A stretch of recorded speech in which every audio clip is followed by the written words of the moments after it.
නමෝ තස්ස භගවතෝ අරහතෝ සම්මා සම්බුද්දස්ස නමෝ තස්ස භගවතෝ අරහතෝ සම්මා සම්බුද්දස්ස නමෝ තස්ස භගවතෝ අරහතෝ සම්මා සම්බුද්දස්ස. ගෞරවනීය ස්වාමීන් වහන්සේලා වරක් මහා සංඝරත්නයේ අවසරයි. අද අපි කතා කරන්නේ ඒ ප්‍රධාන මාතෘකාව චිත්ත රූපනේ. ඒ චිත්ත රූප ඔක්කොම කතා කරලා ඉවරයි අපි. ඒක පිළිබඳ විශ්ලේෂණයක් දැන් සිද්ධ කරන්නේ. අපි මෙතෙක් කල චිත්තද රූප කතා කරා, චිත්තජ කලාප ගැන, චිත්තජ සන්තති ගැන, උපදවන සිත් ගැන, ඒවල යුක්ති ගවේෂණය කරා. ඊළඟට ඒකාංචිත චිත්තජ රූප දෙකක් වෙන කාය විඤ්ඤාති, වචී විඤ්ඤාති ගැන කතා කරා. ඒ චිත්තජ රූප සහ ඒ උපදින සිත්, ඒ සිත් වලින් උපදින චිත්ත රූප වල හැකියාවන් ගැන අපි කතා කරා නේද? සිනහව ගැන කතා කරා.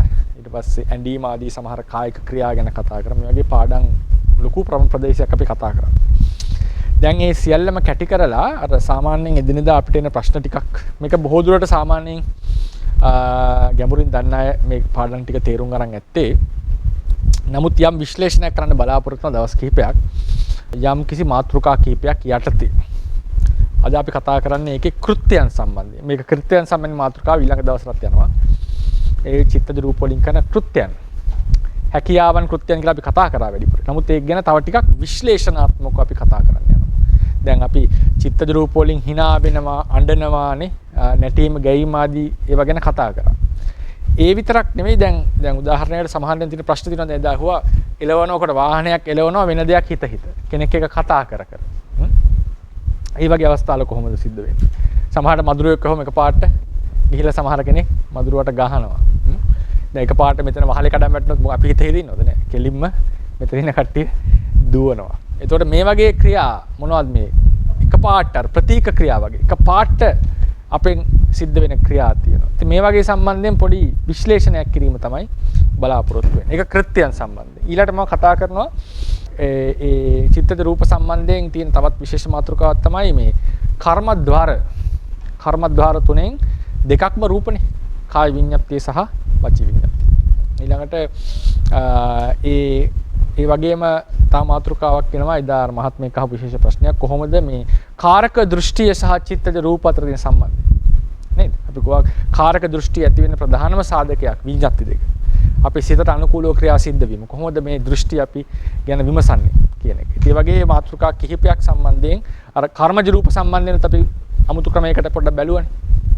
ඒ වගේ චිත්තජ රූප සම්බන්ධයෙන් පොඩි විශ්ලේෂණයක් සිදු කරන්න බලාපොරොත්තු වෙනවා.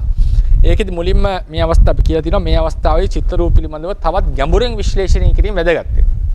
මෙහිදී මාතෘකා කීපයක් යටතේ චිත්ත රූප තරමක් පුළුල් විශ්ලේෂණයකට භාජනය කරන ලැබේ. තරමක් පුළුල් විශ්ලේෂණයකට. පළවෙනි එක තමයි කෘත්‍යයන් වශයෙන්. කෘත්‍යයන්.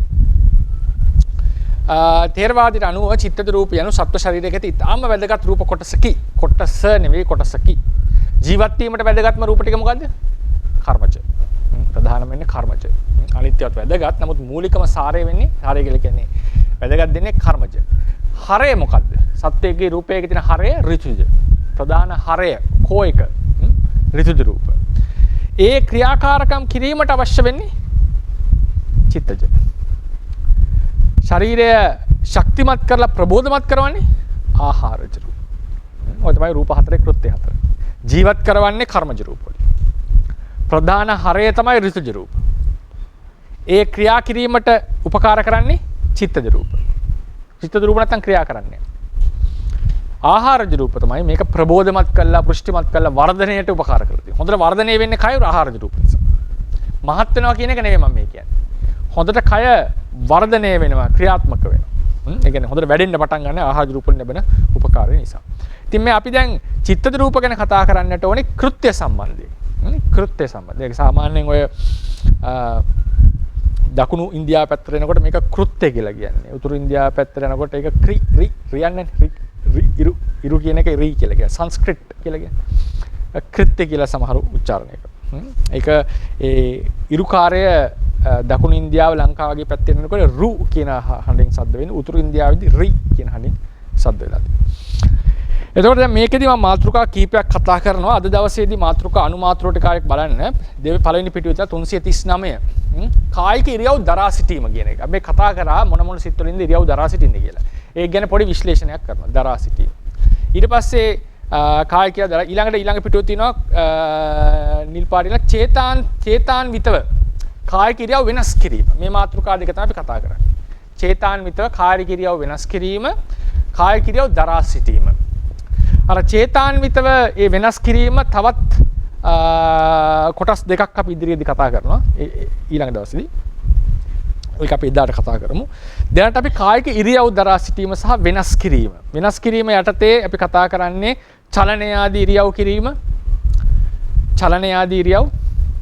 ඊළඟ තමයි හුරුවෙන් කරනවනේ සමහර දේවල්. හුරුවට. සමහර හදිස්සියෙන් කරනවා. අර එක පාට කරේ. දැන් අඟුරු කැල්ලක් පෑගුණොත් මොකද වෙන්නේ? ඇවිදිනකොට අඟුරු කැල්ල කකුල ඉස්සෙනවනේ. ඉතින් ආයක ඉබේම වගේ සිද්ධ වෙනවා. මේක මොකද්ද මේ? මේක ඉබේ සිද්ධ වෙච්ච ක්‍රියාවක්ද සිත අනුව සිද්ධ වෙච්ච ක්‍රියාවක්ද? ඒක විශ්ල ගන්නට ඕන අපි. තේරවාදයට අනුව. අඟුරු කැල්ල පෑගුණොත් එහෙම ඇණයක් යනොත් එහෙම ඇවිදිනකොට එක පාට සිද්ධිය වෙනවා. අර ඒක තමයි දැන් මෙතන එක පාට භූමිකම්පාවක් එනකොට ඒක දැන් මට ඔක අහන්න අත්දැකීමක් ලැබුණා මේ බුරුමේ උගන්වනකොට දැන් ආත්ම ස්නේහය ගැන කතා කරගෙන ඒ කතා කරලා ඉන්නකොටම එක පාට භූමිකම්පාවක් ආවා. ඒ කියන්නේ ඒ වෙලාවේ මේ භූමිය හෙලවුණා. ඒක මාපක ලොකු කියන්නේ කඩම් පිටර මට්ටම ගන්න නෙවෙයි.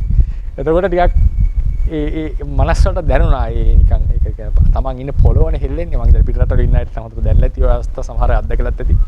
ඔය ජපානයේ වගේ ඉන්න අය නම් හොඳටම අත්දැකලා ඇති. නේද? එතකොට ටිකක් අර ආත්ම ස්නේහය කියන එක මතුවෙන්න පටන් ගන්නවා, බය හිතෙන්න පටන් ගන්නවා මොකද්ද වෙන්නේ කියලා. නේද? ඉතින් ඒක පන්තියක් කරනකොට මේක උනේ අභිධර්ම පන්තියක් උගන්වගෙන ඉන්නකොට. ඉතින් ඒ වගේ වෙලාවකදී අපි ටක් ගාලා රියැක්ට් කරනවා. අපි ක්‍රියාත්මක වෙනවා. ඉතින් මෙන්න මේවා සම්බන්ධයෙන් තමයි ප්‍රායෝගිකව තියෙන ප්‍රශ්න. ඒවා ගැන අපි විමසන්නට ඕනේ. අර එක මෑනියු කෙනෙක් ඒවා අනිච්ඡානුග ක්‍රියා කියලානේ. සමහර ක්‍රියා කරන අනිච්ඡානුග නිකන් එකපාරට වගේ කරන ඒවා.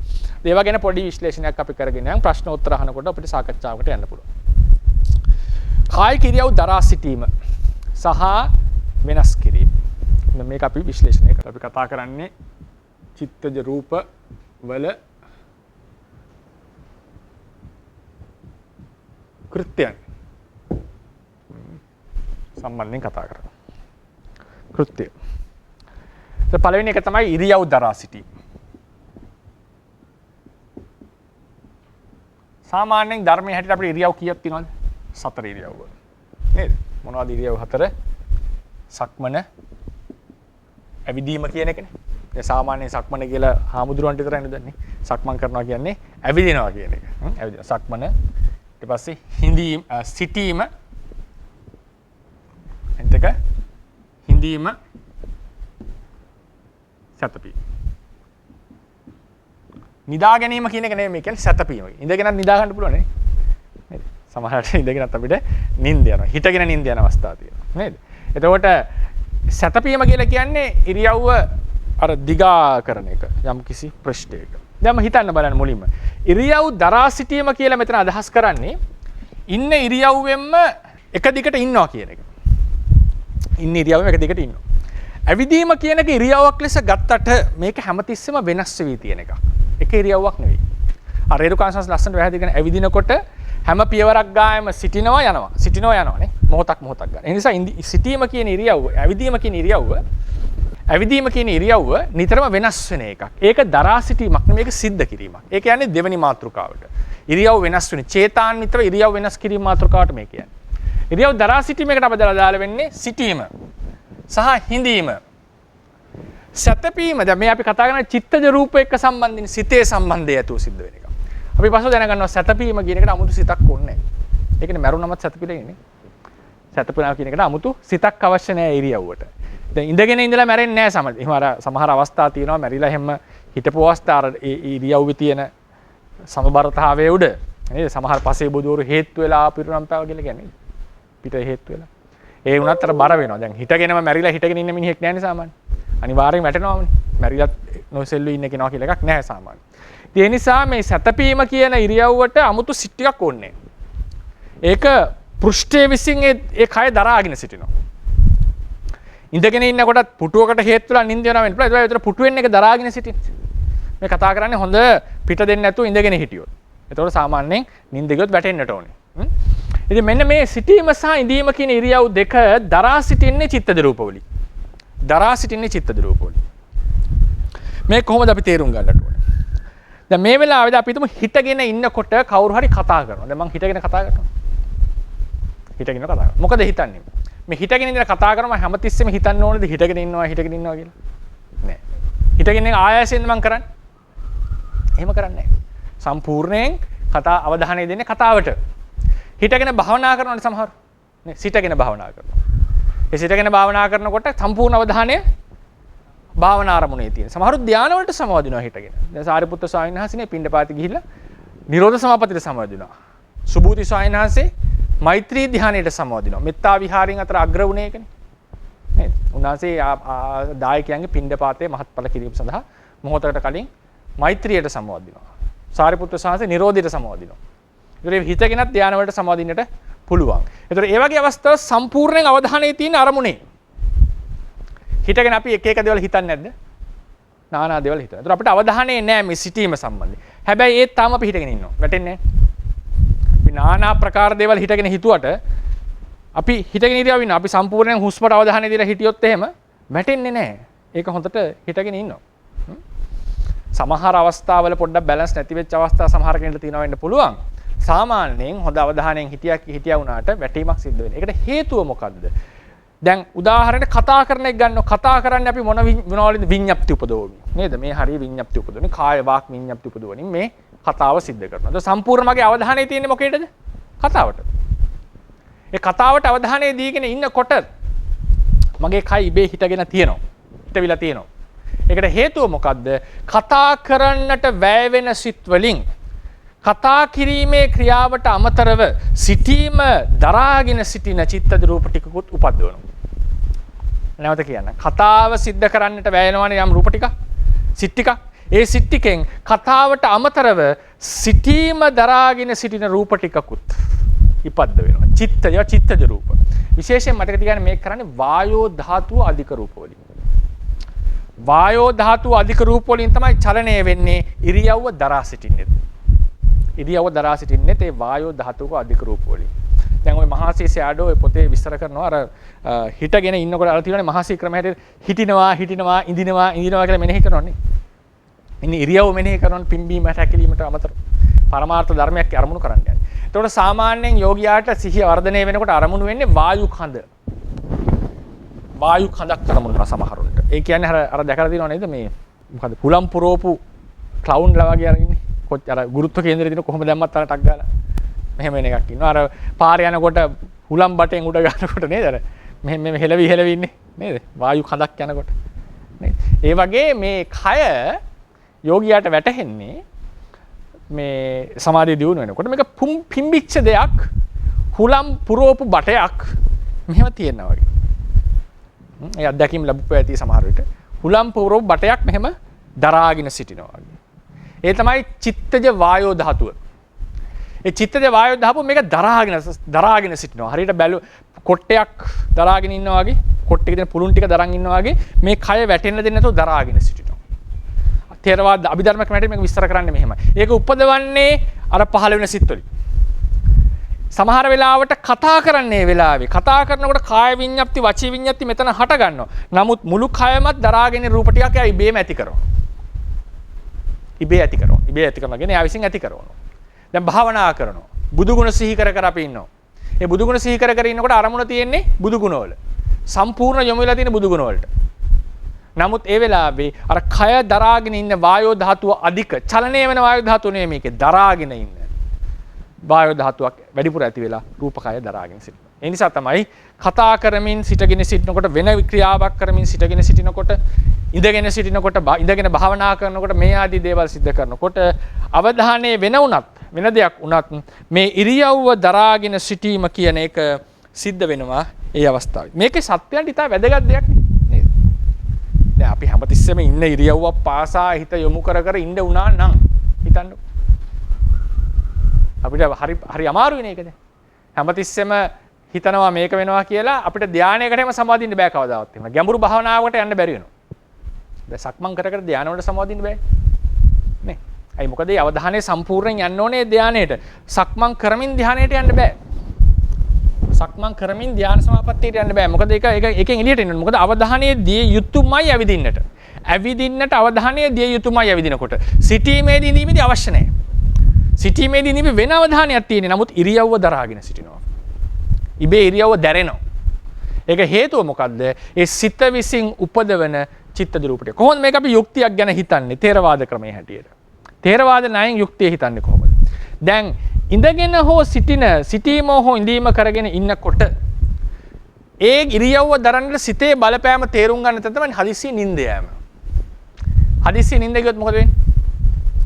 මේ කඩාගෙන වැටෙනවා. මේ කඩාගෙන වැටෙනවා. ඒක අර මට පොඩි අත්දැකීමක් තියෙනවා. ඒක වැඩි මතක තියාගන්න එපා. දැන් ඒ මහානවිච් අලුත් කාලේ ඔන්න එයා AC එකක් ගෙනාවා මේ භාවනා ශාලාව.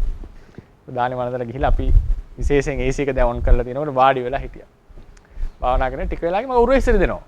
බලද්දී මුළු කය පිටින්ම පෙරලිලා. ඒ පහසුවට නිින්ද ගිහිල්ලා හොඳ වෙලාවට ඔළුව වැදුන්නේ නැහැ. උරහිස ඒ කියන්නේ මෙහෙම පෙට්ටියක් වැටෙනවා වගේ සම්පූර්ණයෙන් වැටෙනකොට තමයි අවදි වුනේ. හරිනේ. මටත් හිතා ගන්න බැරි වුණා මොකක්ද වුනේ කියලා. අවුරුදු 14කට විතර කලින්. ඉතින් ඒ පෞද්ගලික අත්දැකීමක් නිින්ද ගිය වෙලාවක සමහර වුණා නිින්ද ගියන් බෙල්ලනේ කඩන් වැටේ. නේද?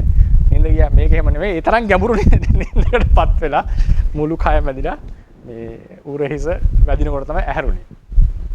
හිතා ගන්න බැරුණා. ඒ වගේ ඉරියව්ව නිින්ද ගියොත් ගැඹුරු ඉරියව්වක්.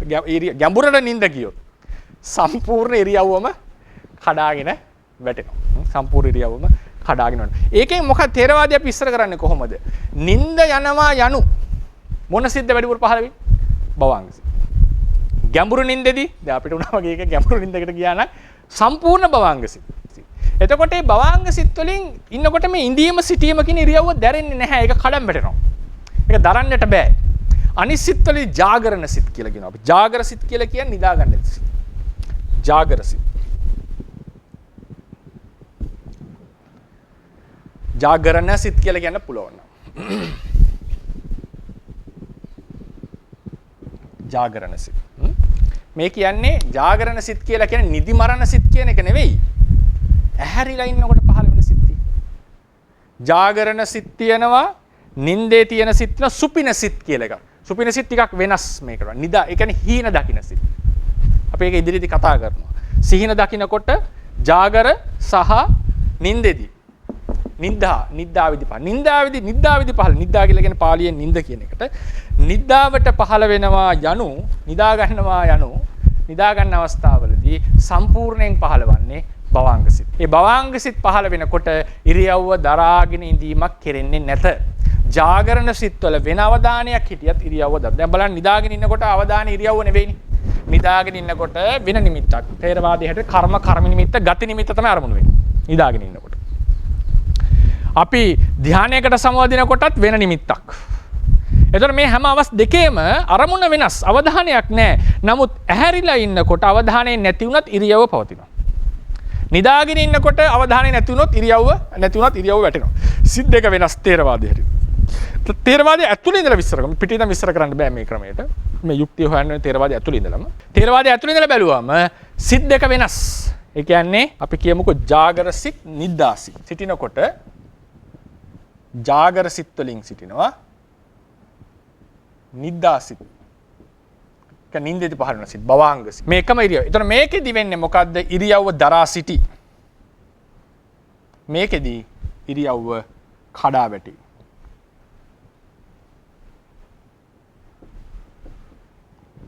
මෙතනදිත් ඒ විදිහයි.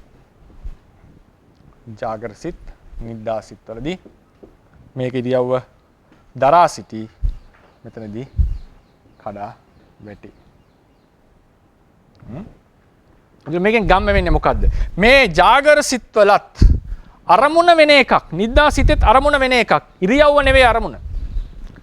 ඒ සිත් දෙකේම වෙනස් අරමුණක් අරගෙන සිටිනකොට එක අවස්ථාවක ඉරියව්ව දැරෙන්නත් අනිත් අවස්ථාවේ ඉරියව්ව නොදැරෙන්නටත් අපිට පැහැදිලි වෙනවා මේ සිත් තේරවාදී හැටියට සිත් වර්ග දෙකක් නම් සිතේ හැකියාවල් දෙකක් නම් වර්ග නම් වෙනස් නම් අපිට ගම්ම වෙනවා සිතේ මේ සිත්වල තියෙන වෙනස්කම ලොකු දායකත්වයක් ලබා දීලා තියෙනවා. ඒ නිසා ජාගර සිත් වලින් ඇති කරන චිත්තජ රූප අපි ඒක ඉගෙන ගත්තා මොන සිත්ද කියලා නේ. එතනින් අයින් කරන්නට ඕනේ. දැන් භවංග පටිසන්ධි භවංග සති අයින් වෙනවා. නිද්දා සිත් වලට යන භවංග සිත්. ඊට පස්සේ අපි අයින් කරනවා පංචද්වාරාවජ්ජනීය සම්පටිච්ඡන දෙක සම්තිරණ කෘත්‍ය කරන සම්තිරණ සිත් 3 කියන මේ සිත් 6 අයින් කරාට පස්සේ ඉතිරි සිත් වලින් ඒ ජාගර සිත් වලින් ඉරියව්ව දරාගෙන ඉන්න පුළුවන්. අරූප විපාක හතරත් අයින් කරන්නට ඕනේ පංචවෝකාර භවය ඇතුළේ කතා කරන්නේ. හැබැයි ඒ වගේම මේ ජාගර සිත් 3ත් සිහින දකින්න අවස්ථාවවලදී සහ මොනවද ඊටාම කායික දුර්වලතා පවතින අවස්ථාවවලදී දරා ගන්න බැරි වෙන්නත් පුළුවන්. ඒක වෙනම අවස්ථාවක්. සාමාන්‍ය අවස්ථාවේ දරා සිටින. ඒකෙන් තේරුම් ගන්නේ මේ සිටීම ඉඳීම නැති ඉරියව් දරාගෙන සිටීම සිද්ධ කරලා තියෙන්නේ මේ විශේෂ සිත් කොටසකින්. ඒ සිත් කොටස අපි කතා කරා ඒ සිත් සහ ඒව වලින් උපදවන චිත්තද රූප වලින් ඇති හැකියාවන් කියන මාතෘකාවට. ඒ නිසා මේක චිත්තද රූපවල කෘත්‍යයක් තමයි හිඳීම සහ සිටීම කියන ඉරියව් දෙක දරා සිටීම කියන්නේ. හිඳීම සහ සිටීම කියන ඉරියව් දෙක දරා සිටීම චිත්තද රූප වලින් කරන කෘත්‍යයක් කියන එක අපි යුක්තියෙන් විස්තර කරන්න ඔය විදිහටයි. මම හිතනවා පැහැදිලි වෙන්නට ඇති කියලා. ඊළඟට 341ට යන් අපි පිටුව 2 341 සතපෙන ඉරියව්ව පැවැත්වීමට සිත් වලින් විශේෂ දායකත්වයක් අවශ්‍ය නොවන බව පැහැදිලි. ඒක නිින්ද ගියාම මරුණම් පවා ඒක නිදි සතපිටන්නේ නේ. ඔව්.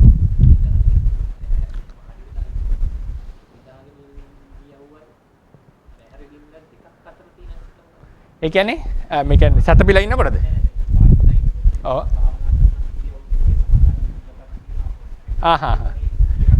ඒ කියන්නේ දැන් ස්වාමීන් වහන්සේ අහන ප්‍රශ්නේ තමයි මේ දැන් ඉඳගෙන ඉන්නකොට එනවනේ අර නිදි මතට වැටි. ඔය කියන්නේ කපිනින්ද වගේ අවස්ථාවක් නේද? ඒ කියන්නේ කපිනින්ද කියන්නේ ඇත්තටම සිහින දකින්න අවස්ථාවට කපිනින්ද කියලා විස්තර කරලා තියෙනවා. කෙසේවත් අර ටිකක් භවංග පාතේ වැඩි අවස්ථාවක් එකට කියන්නේ. භවංග පාතේ වැඩි. ඒ වෙලාවේ හිත කන්ට්‍රෝල් නැහැ. ඒක කපිනින්දම්ම තමයි එක්තරා විදිහට. ඒ කියන්නේ අපි කරන ක්‍රියා අපිට වසඟේ නැහැ. වසඟේ නැති අවස්ථාවක්. ඒ නිසා ඒ වෙලාවේ භවංග පතනේ වැඩි. ඒ භවංග පතනේ වැඩි. හැබැයි ජාගරසිත පහළ වෙනවා පිටින් පිට. ටිකක් පොඩි අවධානයක් තියෙනවා. නේ ටිකක් අර විකාරයක් වගේ අවස්ථාවක් නේද? මතක් වගේ අවස්ථාවක් තියෙනවා. මත් වෙච්ච වගේ අවස්ථාවක්. එතකොට ඒ අවස්ථාවේදී ජාගරසිත පහළ වෙනවා. වැඩිපුර භවංග සිත් පහළ වෙනවා. ඒ නිසා තමයි ඉරියව් බිඳින්නේ. බිඳිනවා කියන්නේ ටික ටික ඔළුව වැටෙන්න පටන් ගන්න නිසා. සැරෙන් සැරේ මාරුවෙන් මාරුවට වෙනවා. භවංග සිත හා ජාගර සිත. ඒතර හැබැයි අපිට දැනුත් භවංග සිත් පහළනවා. ඒ පහළ වෙන ඉතා පොඩි වෙලාවයි. අරකෙදී ගොඩක් වෙලා පහළ වෙන භවංග. හරිනේ. ඒතර අවදි වෙලා ඉන්නකොට භවංග පාතයයි ඔය වගේ අවස්ථවල භවංග පාතයක් ගත්තම භවංග සිතෙත් වෙනස්කම් දෙකක් තියෙනවා. භවංග සිතේ තියෙනවා ගිලන් බවක් නොගිලන් බව කියලා එකක්. භවංග සිතේ තියෙනවා ඇක්ටිව් පැසිව්. ඒ කියන්නේ කාර්යක්ෂම කාර්යශීලී අවදි වෙච්ච භව අවදි වෙච්ච කියන්නේ සක්‍රීය භව වැඩි අවස්ථාවක් තියෙනවා භවංගේ. ගැඹුරු භවංගේ ඒක නැහැ. කෙලින්ම අක්‍රීයයි. නැත්තම් අපි අවදිලා ඉන්නකොට භවංගේ නිතරම අරමුණක් හොයෝ ඉන්නේ. භවංගේ හැමතිස්සෙම අවදිව. දැන් හොඳම උදාහරණේ ඔය Wi-Fi තියෙනව නේද? මේ iPad එක නැත්නම් ටැබ්ලට් එක. Wi-Fi එක කනෙක්ට් වෙලා නැත්නම් ඒක ඔන් කරලා තිබ්බ මොකද හැමතිස්සෙම? එයා හැමතිස්සෙම තප්පර ගානෙන් ගන්නට හොයනවා නේද අරමුණක්. කොහේ හරි මොකටද හරි කනෙක්ට් වෙන්න එයා නිතර හොය ඉන්නේ. ඒක බැටරි බහින එක වැඩිනේ Wi-Fi ඔන් කරලා තිබ්බ. එයා නිතරම ඇක්ටිව්. ඒ වගේ භවංග සිත කියන එකත් අපි අවදි වෙලා ඉන්නකොට භවංග පාතේ වෙනකොට නිතරම අරමුණකට බරයි. අරමුණක් හොයමින් ඉන්නේ. ඒ නිසා තමයි මොකක් හරි අරමුණට හිත යන්නේ. අපි නිකන් ඉන්නකොට අරමුණකට ටක් ගාලා හිත යන්නේ හේතුව භවංග සිතේ තියෙනවා ඒ මොකක් හරි අරමුණකට බර වෙච්ච බවක්. ඒක සාමාන්‍යයෙන් අපි දෙන්නේ මානසිකාරයට. භවංග සිතේ මානසිකාරයට අපි ඒක මේවා කරන්නේ. භවංග සිතේ මානසිකාරය තමයි අවදි බව ඇති කරවන්නේ. ඉතින් එකෙන් කියන්නේ භවංග හිතට අලුත් අරමුණු තියනවා කියන එක නෙමෙයි. අරමුණ වලට බර වෙච්ච බවක් තියෙනවා භවංග හිතේ. දැන් අර වගේ අවස්ථාවලදී ඒක අඩුයි. නින්දට වගේ යනකොට. ඒ නිසා භවංග වලත් වෙනස්කම් තියෙනවා මේ අවස්ථාවල. ඊට පස්සේ දැන් පැහැදිලිනේ සතපෙන අවස්ථාවේදී ඒක මුළු ඒක වෙලා තියෙන්නේ සිතෙන් දරන් ඉන්න ගන්න නෙවෙයි. ඒ සතපිලින පෘෂ්ඨයෙන් තමයි පුද්ගලයව දරාගෙන ඉන්නේ. සතපිලින ඉන්නකොට. ඒ පෘෂ්ඨයෙන් දරාගෙන ඉන්නේ. ඒ නිසා සතපීම ඉරියව්ව අපිට අත්‍ය කතා කරන්න අවශ්‍ය නැහැ. ඒතකොට මේ ඉරියව් දැරීම සම්බන්ධයෙන් ඕක තමයි අපිට කතා කරන්නේ. ඊළඟ දැන් එනවා ඉරියව් වෙනස් කිරීම. චේතාන්විතව ඉරියව් වෙනස් කිරීම මාතෘකාව. චේතාන්විතව කායික ඉරියව් වෙනස් කිරීම.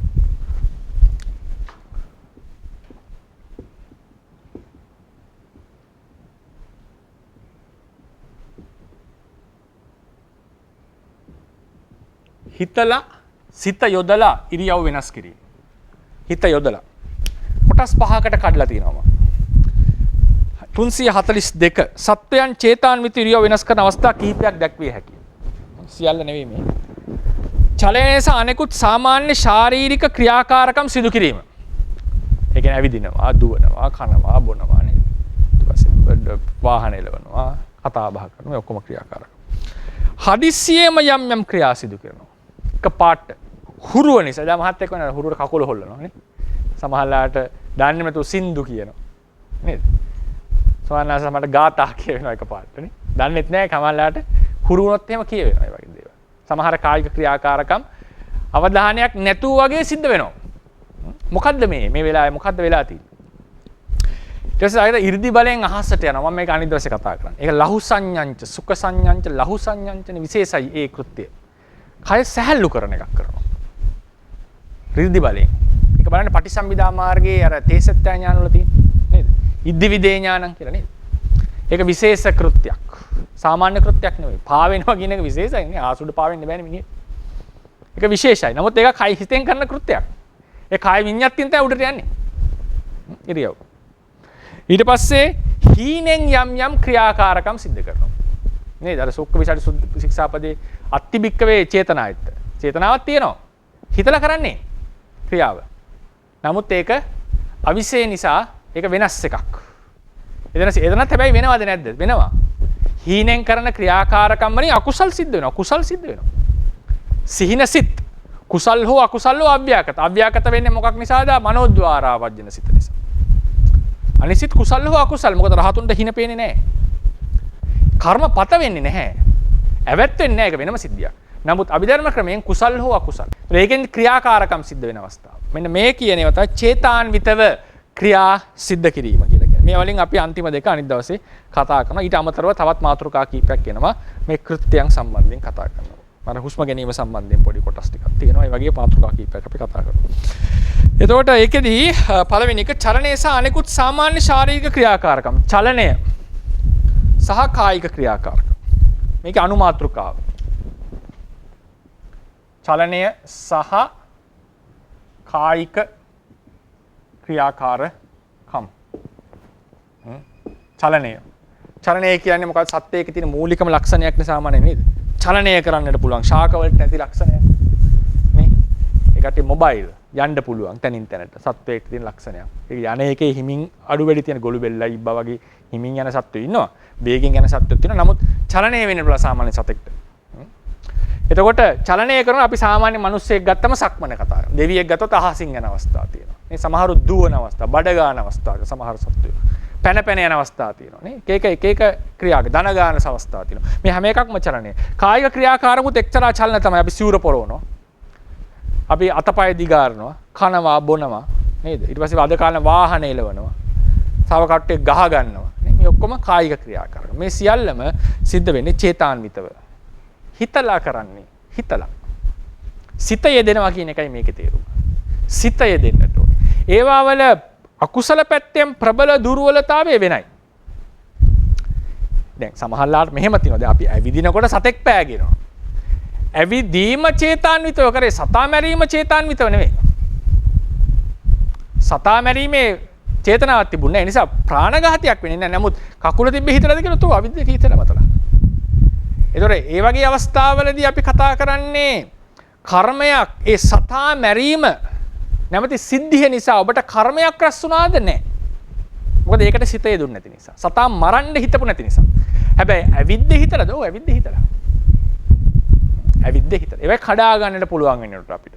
කඩන්නට පුළුවන්. අපි ඒක කර්මද්්වාර කියලා මේකේ යටතේම තව ඉස්සරහට මාතෘකාවක් කරනවා කර්මද්්වාර කියලා. ඒක ගැන ඒ කතා කරනකොට පොඩ්ඩක් ඉගෙන විමසගමු ඉස්සරහට. එතකොට මේ තමයි චලනය. එතකොට මේකෙදී සක්මන්ට අමතරව අනිකුත් කායික ක්‍රියාකාරකම් සියල්ලම අපි ඇතුළත් කරගන්නවා.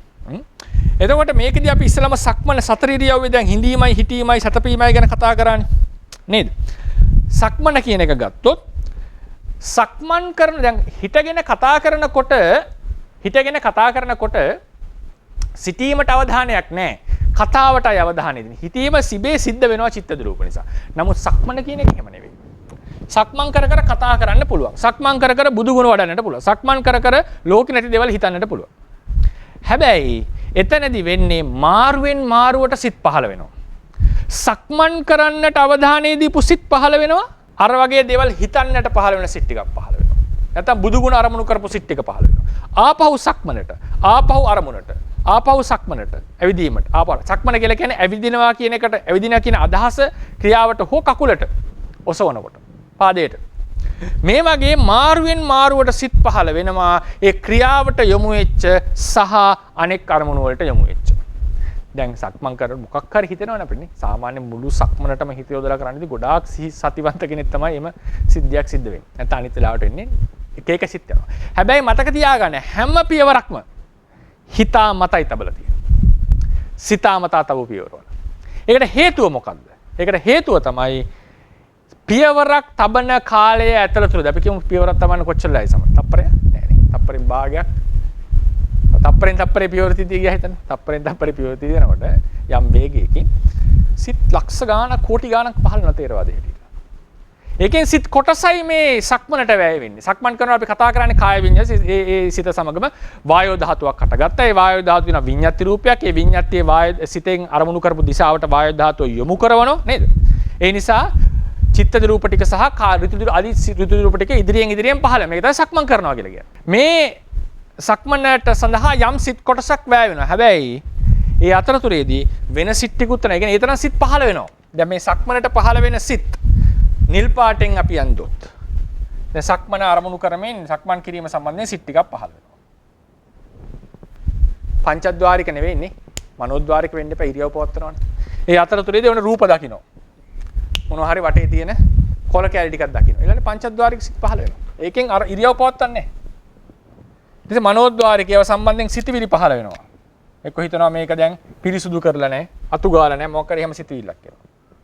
ඊට පස්සේ ආපහු ඊළඟ පියවර තියෙනකොට අන්න ආපහු සක්මන් කරමු. දැන් මේ සක්මන් කිරීමට බය වෙනවා. මේ අරමුණු ගන්න පංචද්වාරික උදාහරණයකට මම ගත්තොත්. ඒ කියන්නේ අසකන නාසය දිව ශරීරයෙන් අරමුණු ගන්නවා. මේ මනෝද්වාරිකව වෙන ඒවා. අනෙක් අරමුණු. ඒ කියන්නේ සක්මන්ට අමතරව අරමුණු. ආපහු මනෝද්වාරික සිත් වෙන අරමුණු නම් පහළ වෙනවා. මේ වගේ මාරුවෙන් මාරුවට තමයි මේක වෙන්නේ. මේක ඉතා වේගයෙන් සිද්ධ වෙනවා. ඒ නිසා සක්මනට වැය වෙනවා වෙන සිත් වලට වැය. සක්මන්ට වැය වෙනවා වෙන සිත් වලට වැය. මේ වගේ ඉතා වේගයෙන් මේකට හේතුව තමයි ඉතා කෙටි කාලයකින් සිත් ගොඩක් පහළ වෙනවා. ඒ තමයි මේක ප්‍රධානම හේතුව. ඒ නිසා වෙන අවධානයක් දීගෙන අපි සක්මන් කරාට වෙන කෙනෙක් එක්ක කතා කර වාහනේ එලවුවට එතනදී ඒ හැම කායික ක්‍රියාවකටම සිතක් වැය වෙනවා, සිත් වැය වෙනවා කියන එක මතක තියාගන්න ඕනේ තේරවාදී හැටියට. ඒ අතරතුරේදී ඒ ગેප් වලදී වෙන වෙන සිතුත් පහළ වෙනවා. ඒ නිසා කතා ඩ්‍රයිව් කර කතා කරන්න පුළුවන්. සක්මන් කර කතා කරන්නට පුළුවන්. සක්මන් කර බුදුගුණ වඩන්න. බුදුගුණ වඩන හිතෙන් පයොසවන්නේ නැහැ. බුදුගුණ අරහන් ගුණය සිහි වෙන්නේ. සම්පූර්ණයෙන් වැයෙනවා අරහන් ගුණයට. අරහන් ගුණය කකුලයි දෙකක් නේ. බුදුරජාණන් වහන්සේගේ අරහන් ගුණය කියන්නේ එකක්. අපි කකුල කියන්නේ තව එකක්. ඒ කකුල ඔසවන්නට එපයි. අර සක්මන් කරන හිතෙන් කකුල ඔසවන්නේ. සම්පූර්ණ අරමුණු දෙකක්, කෘත්‍ය දෙකක්. අරකින් කරන්නේ සද්ධාදී ගුණධර්ම වඩන එක, කෙලෙස් යටපත් කරන එක. කකුල ඔසවන එකදී අපි කරන්නේ වෙනම කෘත්‍යයක්. කුසල හිතෙන් කරොත් කෙලෙස් වලට බලපෑමක් තියෙනවා. ඒක වෙනම කතාවක්. නමුත් එතන තියෙන්නේ වෙන කෘත්‍යයන්, වෙන ලක්ෂණ. ඒ නිසා මේ චේතාන්විතව කරන චලනාදී ක්‍රියා කරනකොට වෙන දේවල් හිත කරත් එතන සිද්ධ වෙන්නේ ඒ දෙකම සිද්ධ වෙනවා. දැන් ඊට පස්සේ අපි ගලමු වෙන ක්‍රියාවක්. කනකොට අපි নানা ප්‍රකාර දේවල් හිතනවා. මේ සමහරු නේද ගෙදර ටීවී බල කනවා. නේද? ටීවී බල කනවා. එතකොට කනකොට ටීවී එකේ තියෙන අරමුණු බල ඒ රූපවාහිනී චිත්‍රපටියේ නට නාට්‍ය බල ඒක මම මතක නැහැ මොනවද කන්නේ කියලා සාමාන්‍යයෙන්. ඒක බලනකොට මොනවද යන්නේ කියලා අවධානයක් නැහැ නේ සාමාන්‍යයෙන්. මම හිතන්නේ බොහෝ දිනකට ඒ අත්දැකීම් ඇති. ඉතින් ඒ රසවත් හරියට මෙයා වෙන්නේ නැහැ ගොඩක් වෙලාවට. නමුත් හැබැයි මේ හැම ඉරියව්වම හැම ඇනිල්ලක්ම කටර දැමීමක්ම හැපීමක්ම යම් කිසි සිත් වලින්මයි කරලා තියෙන්නේ. සිත් නැතුව නෙවෙයි තේරවාදී හැටියට. ඉබේ වෙන දේවල් නෙවෙයි. ඒකට හේතුව මොකද්ද? මේකට තියෙන යුක්තිය මොකද්ද? බොහෝ සිත් ගණනක් ඉතා කෙටි කාලයක් තුළ පහළ වෙනවා. ඒක තමයි මේකට තියෙන යුක්තිය. බොහෝ සිත් ගණනක් කෙටි කාලයක් තුළ පහළ වෙනවා. දැන් තේරවාදී හැටියට උදේ වරුවේ දැන් බුදුරජාණන් වහන්සේ සතපෙනවන්නේ නේද? සතපෙන්නේ පැය කාමා. පැයකුත් විනාඩි 20ක් වගේ ප්‍රමාණයක් නේද? ඒ අවසාන අලියම කාලය තුනට බෙදෙනවනේ. එක වරුවක් සක්මන් කරනවා, එක වරුවක් සතපෙනවා නේද? එක වරුවක් සමාපත්තියට සමවදිනවා. ඒතර පැයකුත් විනාඩි 20ක් තමයි මහා කරුණා සමාපත්තියට සමවදිනවා. උදේවරුවේදී මහා කරුණා සමාපත්තියට සමවැදෙන පැයකුත් විනාඩි 20ක් තරම් කාල. පැයකුත් විනාඩි 20ක් ඇතුළත 12 කෝටි ලක්ෂ වාරයක් සමවැදෙන.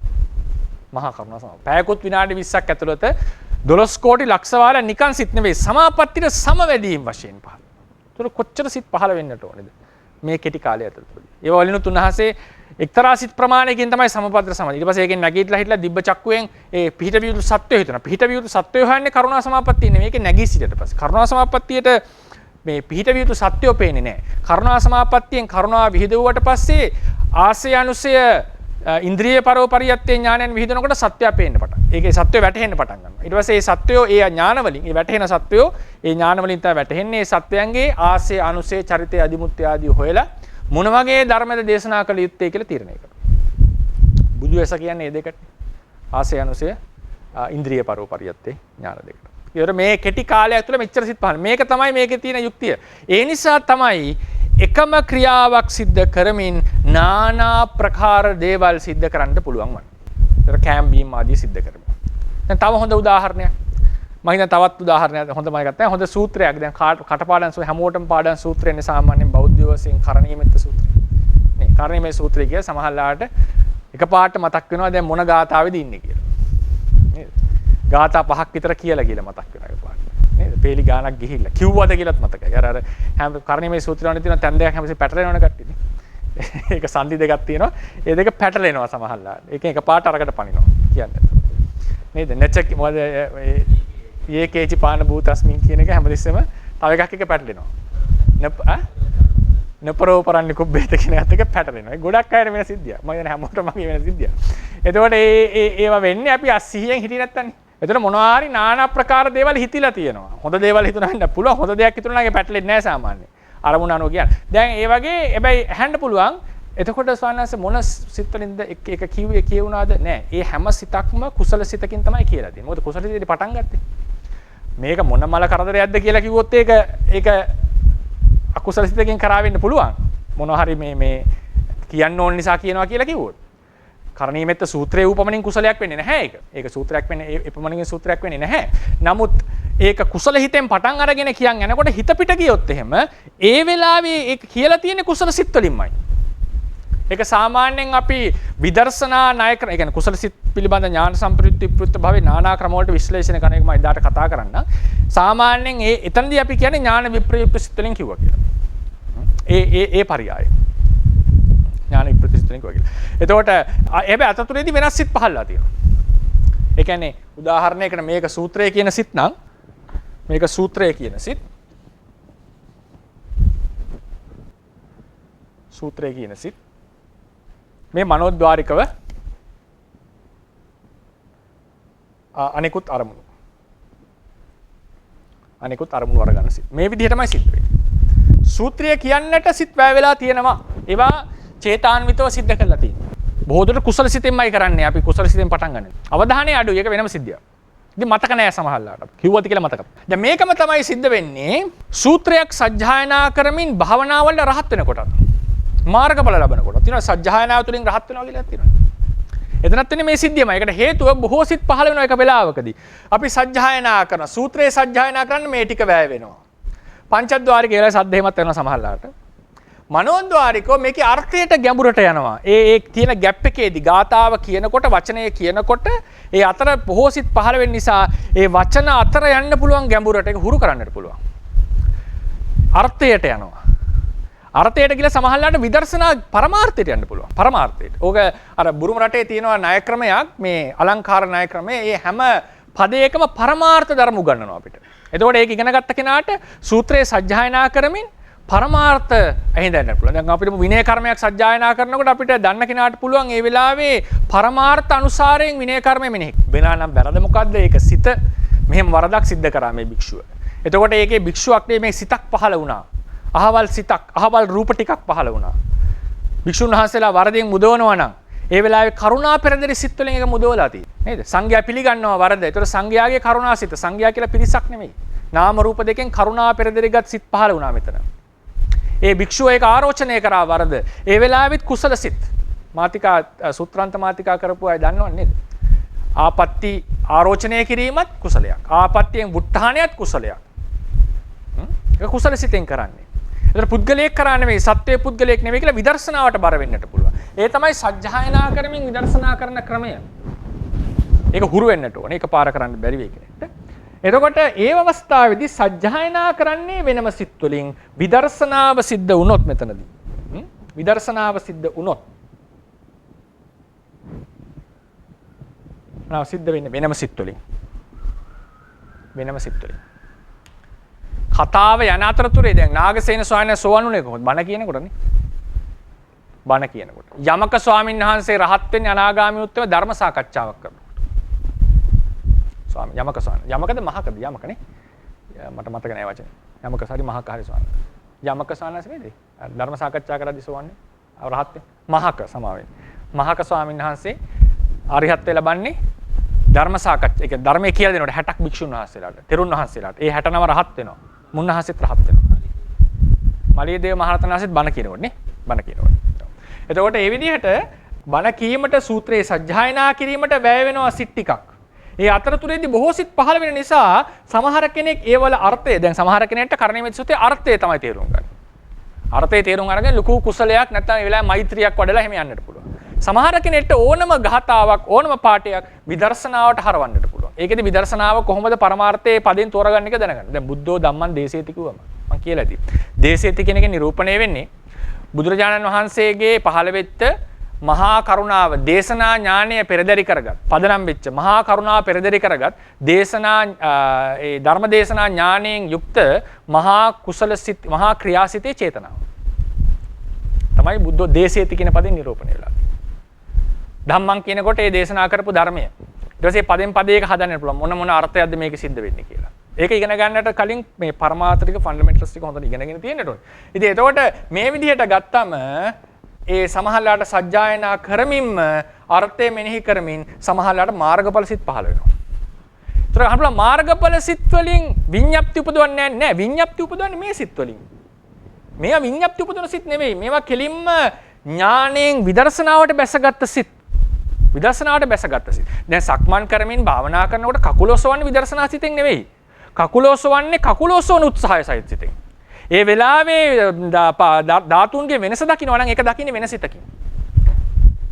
විදර්ශනා හිතෙන් කකුල ඔස්සන්න බෑ. විදර්ශනාවේ හිත තමයි අනිත්‍ය දුක්ඛ අනාත්ම වශයෙන් අරමුණ දැකීම. ඒ සිතෙන් කායික කෘත්‍යයන් කරන්නේ නැහැ සාමාන්‍යයෙන්. ඒ නිසා ඒ වගේ එක සිතකින් කෘත්‍ය දෙක තුනක් ලොකු කෘත්‍ය දෙක තුනක් වෙන්නේ නැහැ. එතකොට ඒ වගේ සජ්ජායනා කරමින් භාවනා කරනකොටත් වෙන්නේ මේ වගේම සංසිද්ධියක්. ඒක තමයි ඊළඟ. ඒ කියන්නේ එතකොට අපි යම් යම් කායික ක්‍රියා සිද්ධ කරනකොට වෙන වෙන දේවල් හිත කරත් අවධානය දීලා කරත් ඒ ක්‍රියාව සඳහා සිත් වැය වෙනවා වෙනම කොටසක්. ඒක හිතීම ඉඳීම වගේ අවස්ථාවක් නෙවෙයි. හිතීම ඉඳීම වෙනකොට සම්පූර්ණයෙන් වැයවන්නේ ක්‍රියාවට අර කියපු අතිරේක කතා කිරීම භාවනා කිරීම ආදී ක්‍රියාවලට අර ඉඳීම සිටීම කියන ඉරියව්ව ඉබේ දැරෙනවා ඒ සිත් වලින් ඇති කරන චිත්තද රූප ටිකක් නිසා. හැබැයි සක්මන් කිරීම වෙන ඉරියව් ධර්මින් ඒ කටයුත්ත කරනකොට ඒ ඉරියව් වෙනස් කිරීමට වෙනම සිත් ටිකක් වැය විය යුතුයි අනිත් අර සිටීමට අමතරව. පැහැදිලි නේද කතාව? නේද? ඒ නිසා ඒකේ වෙනස් පැහැදිලි වෙනසක් තියෙනවා කියලා තේරුම් ගන්න. ඒ නිසා තමයි කියන්නේ සක්මන් කරමින් ධානය වලට සමවදින්න බෑ කියලා.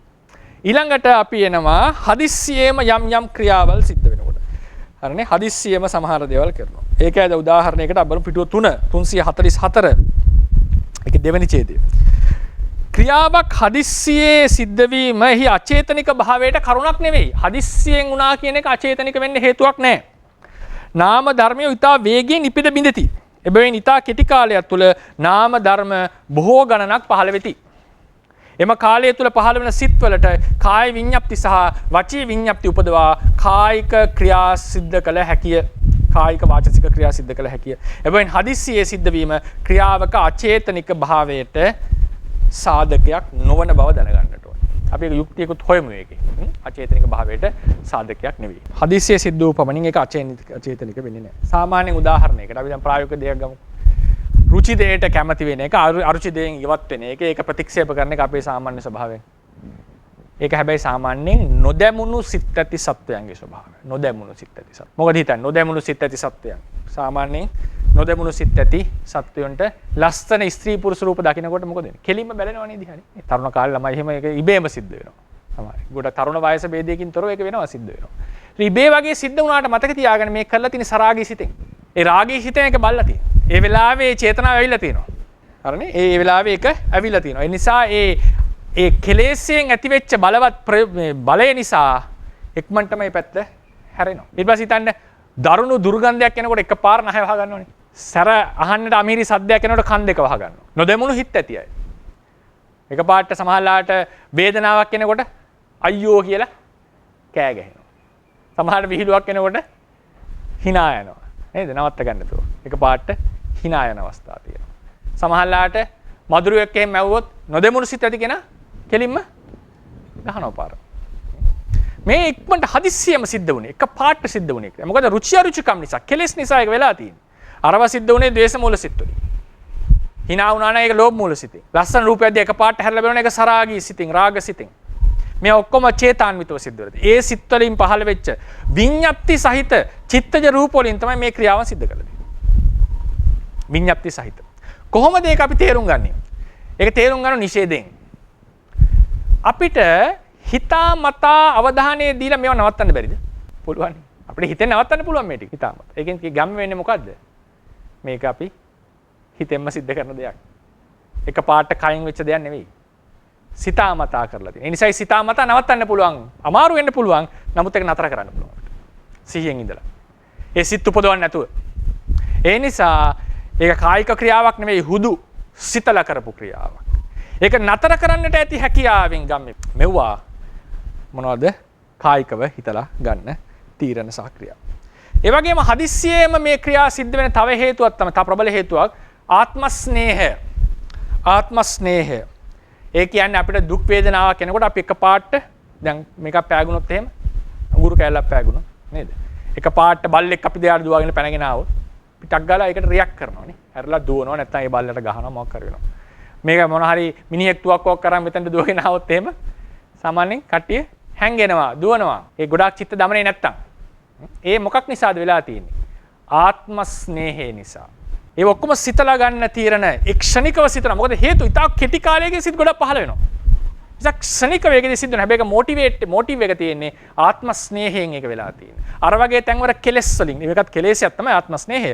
අතන ඩ්‍රයිව් එක තියෙන්නේ ඒ කියන්නේ මේක තියෙන තල්ලුව තියෙන්නේ කෙලෙස් බරිත බව නිසා. මෙතන ආත්ම ස්නේහය නිසා. හරි අමාරුයි ඒව ගලව ගන්න.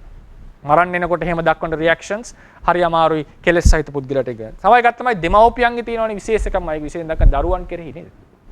මොනවා හරි සිද්ධ වෙනකොට ඉක්මනටම දරුවාගේ ආරක්ෂාවට හිත යනවා අත යනවා නේද? ආරක්ෂා කරන්න පෙළඹෙනවා. හොඳටම දැකින දා ගැබිනිමවරු නේද? හදිස්සියේ වැටෙන්න යනවා නම් මොකද ඉස්සල්ලාම අත යන්නේ? ගැබ ආරක්ෂා කරගන්න. ඒක නොදැනුවත්වම වෙනවා යට. ඒකට හේතුව ඒක නොදැනුවත්ව කියන්නේ නොසිතා වෙන දෙයක් නෙවෙයි. ඒක දරුවා කෙරෙහි තියෙන අධික බැඳීම නිසා ඒ సంతානයේ කෙලෙසි නිසා ඒකට යොමු වෙනවා. එකපාරට වෙන. සමහරට කරුණාව වෙන්න පුළුවන්. කරුණාව නිසා වෙන්න පුළුවන් සමහර කෙනෙක්ට. තමන් ආදරය කරන කෙනෙක් කැමති කෙනෙක්ට අනුතරක් එනකොට එකපාරට අපි රියැක්ෂන් එකක් දක්වනවා. මේවා සිතාමතා කරන සිද්ධි. සිතාමතා කරන සිද්ධි වලින් මම මේක ගොඩක් පහත් කරන අර්ථයෙන් කතා කරනවා. මේ සවිඤ්ඤාප්තිකයි. ඒක චිත්ත රූප හිතල උපදේ චේතාන්විතව සිද්ධ වෙන දේවල්. ඒවා එක්ක කුසල හෝ අකුසල. කායික හුදු කායික නෙවෙයි. එතන ඊළඟ වෙනස තමයි රහත් වෙච්ච කෙනාට මේ වගේ හදිස්සි වීම එකපාරට ක්‍රියා කිරීම නැහැ. අර කතා දෙකක් මම කිව්වේ නේද? එකපාරක් ස්වාමීන් වහන්සේ කෙනෙක් රහත් කියලා හිතුවා. දැන් රහත්ද කියලා දැන් සැකයි අනිත් හැමෝම. බලන්න ඕනේ. ඒ තරම් සුවිශේෂයි. ඥානය, හැදියාව, පැවැත්ම. ඉතින් බයවයි සැකයි ඉතින් අර කියනෝනේ විසුද්ධි මේ අටුවාවේ නේද? එකපාර පිළිගන්න එපා කියලා. අවසානම තැන ටෙස්ට් කරන්න. ඒකෙන් කියලා මේ ටෙස්ට් කරන්න යන්න එපා ස්වාමීන් වහන්සේලා.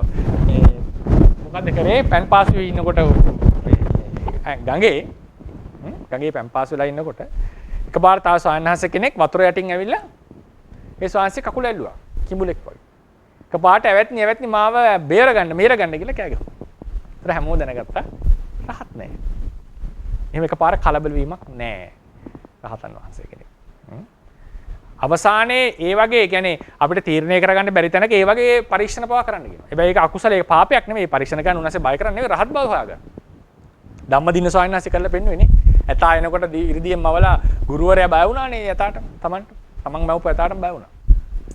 ඊට පස්සේ තව එක ස්වාමීන් වහන්සේ කෙනෙක් වුණා ඒ මහා විහාරයේ මම කියලා දෙන කතාව. මහා විහාරයේ සංඝ ස්ථවිරයන්ස අන්දයි. පිණ්ඩපාතේ යන්නේ නැහැ. රජ කෙනෙක් හිටියා මේ රජුරවන්ට ඕනේ හරි චෙක් කරනවා රහත්ද නැද්ද කියලා හාමුදුරුවෝ. ඊට පස්සේ මොකද කරේ? අර අඹ කතාවෙත් එහෙමනේ කෙලවුණනේ කියන්නේ. ඒක මා අනිත් දවසේ කතා කරා. එතකොට මේ ගියාම දැන් මේ හාමුදුරුවෝ රහත් කියලා හරි ප්‍රසිද්ධයි. බලන්න ඕනේ. ඔක්කොම ස්වාමීන් වහන්සේලා පිණ්ඩපාත කියන මුන්නහන්සේ ධර්මශාලාවේ තනියම තේරාසනේ වැඩ ඉනවා. නායක ස්වාමීන් වහන්සේ මහා විහාරේ. රජුරෝ මොකද කරන්නේ? හිමින් සැරේ රජුරවන්ට යන්න අවසරයක් ඕනේ නැහැ. කිසි තැනකට දන ගහගෙන පැත්තකින් සද්ද නැතුව ගිහිල්ලා එක පාට කකුල ඇල්ලුවා. ඒ වෙලාවේ කියනවා අර එක පාට ගැස්සිලියෙන් එහෙම කකුල ගැස්සෙනවා නේද? අර අපි එහෙම නම් ගැස්සෙනවා ටිකක් ජර්ක් එකක් එනවනේ එක පාට නැත්නම් එක පාට පයින් ගහයි සමහරට අපි අල්ලපු කෙනාට නේ. කිසිම ගැස්මක් නැතුව ගැස්සීමක්වත් වෙන්නේ නැතුව හිටිවනම ඉඳගෙන කවුද ඔය කියලා. එතකොට රජුරෝ තේරුම් ගත්ත අනිවාර්යෙන් මෙහෙම මට්ටමක් නම් වෙන කෙනෙක්ට බෑ අනිවාර්යෙන් රහත් වෙන්නට ඕනේ කියලා. කියන්නේ අර වෙන ಗುಣ තිබිච්ච කෙනාව ටෙස්ට් කරන්නේ නැත්නම් කෙනෙක් දැක්ක ගමන් තේරෙනවද රහත් නැද්ද කියලා. දැන් අපි රහත් නැහැ කියන කියන්න ඕනේ නැහැ. ඒක දැක්ක ගමන් පේනවා. ඒක කියපු ගමන්. ඇත්ත කතාව ඒකනේ. ඒක අමුතුවෙන් අය පරීක්ෂා කරන්න දේවල් නෙවෙයි මේ වගේ දේවල්.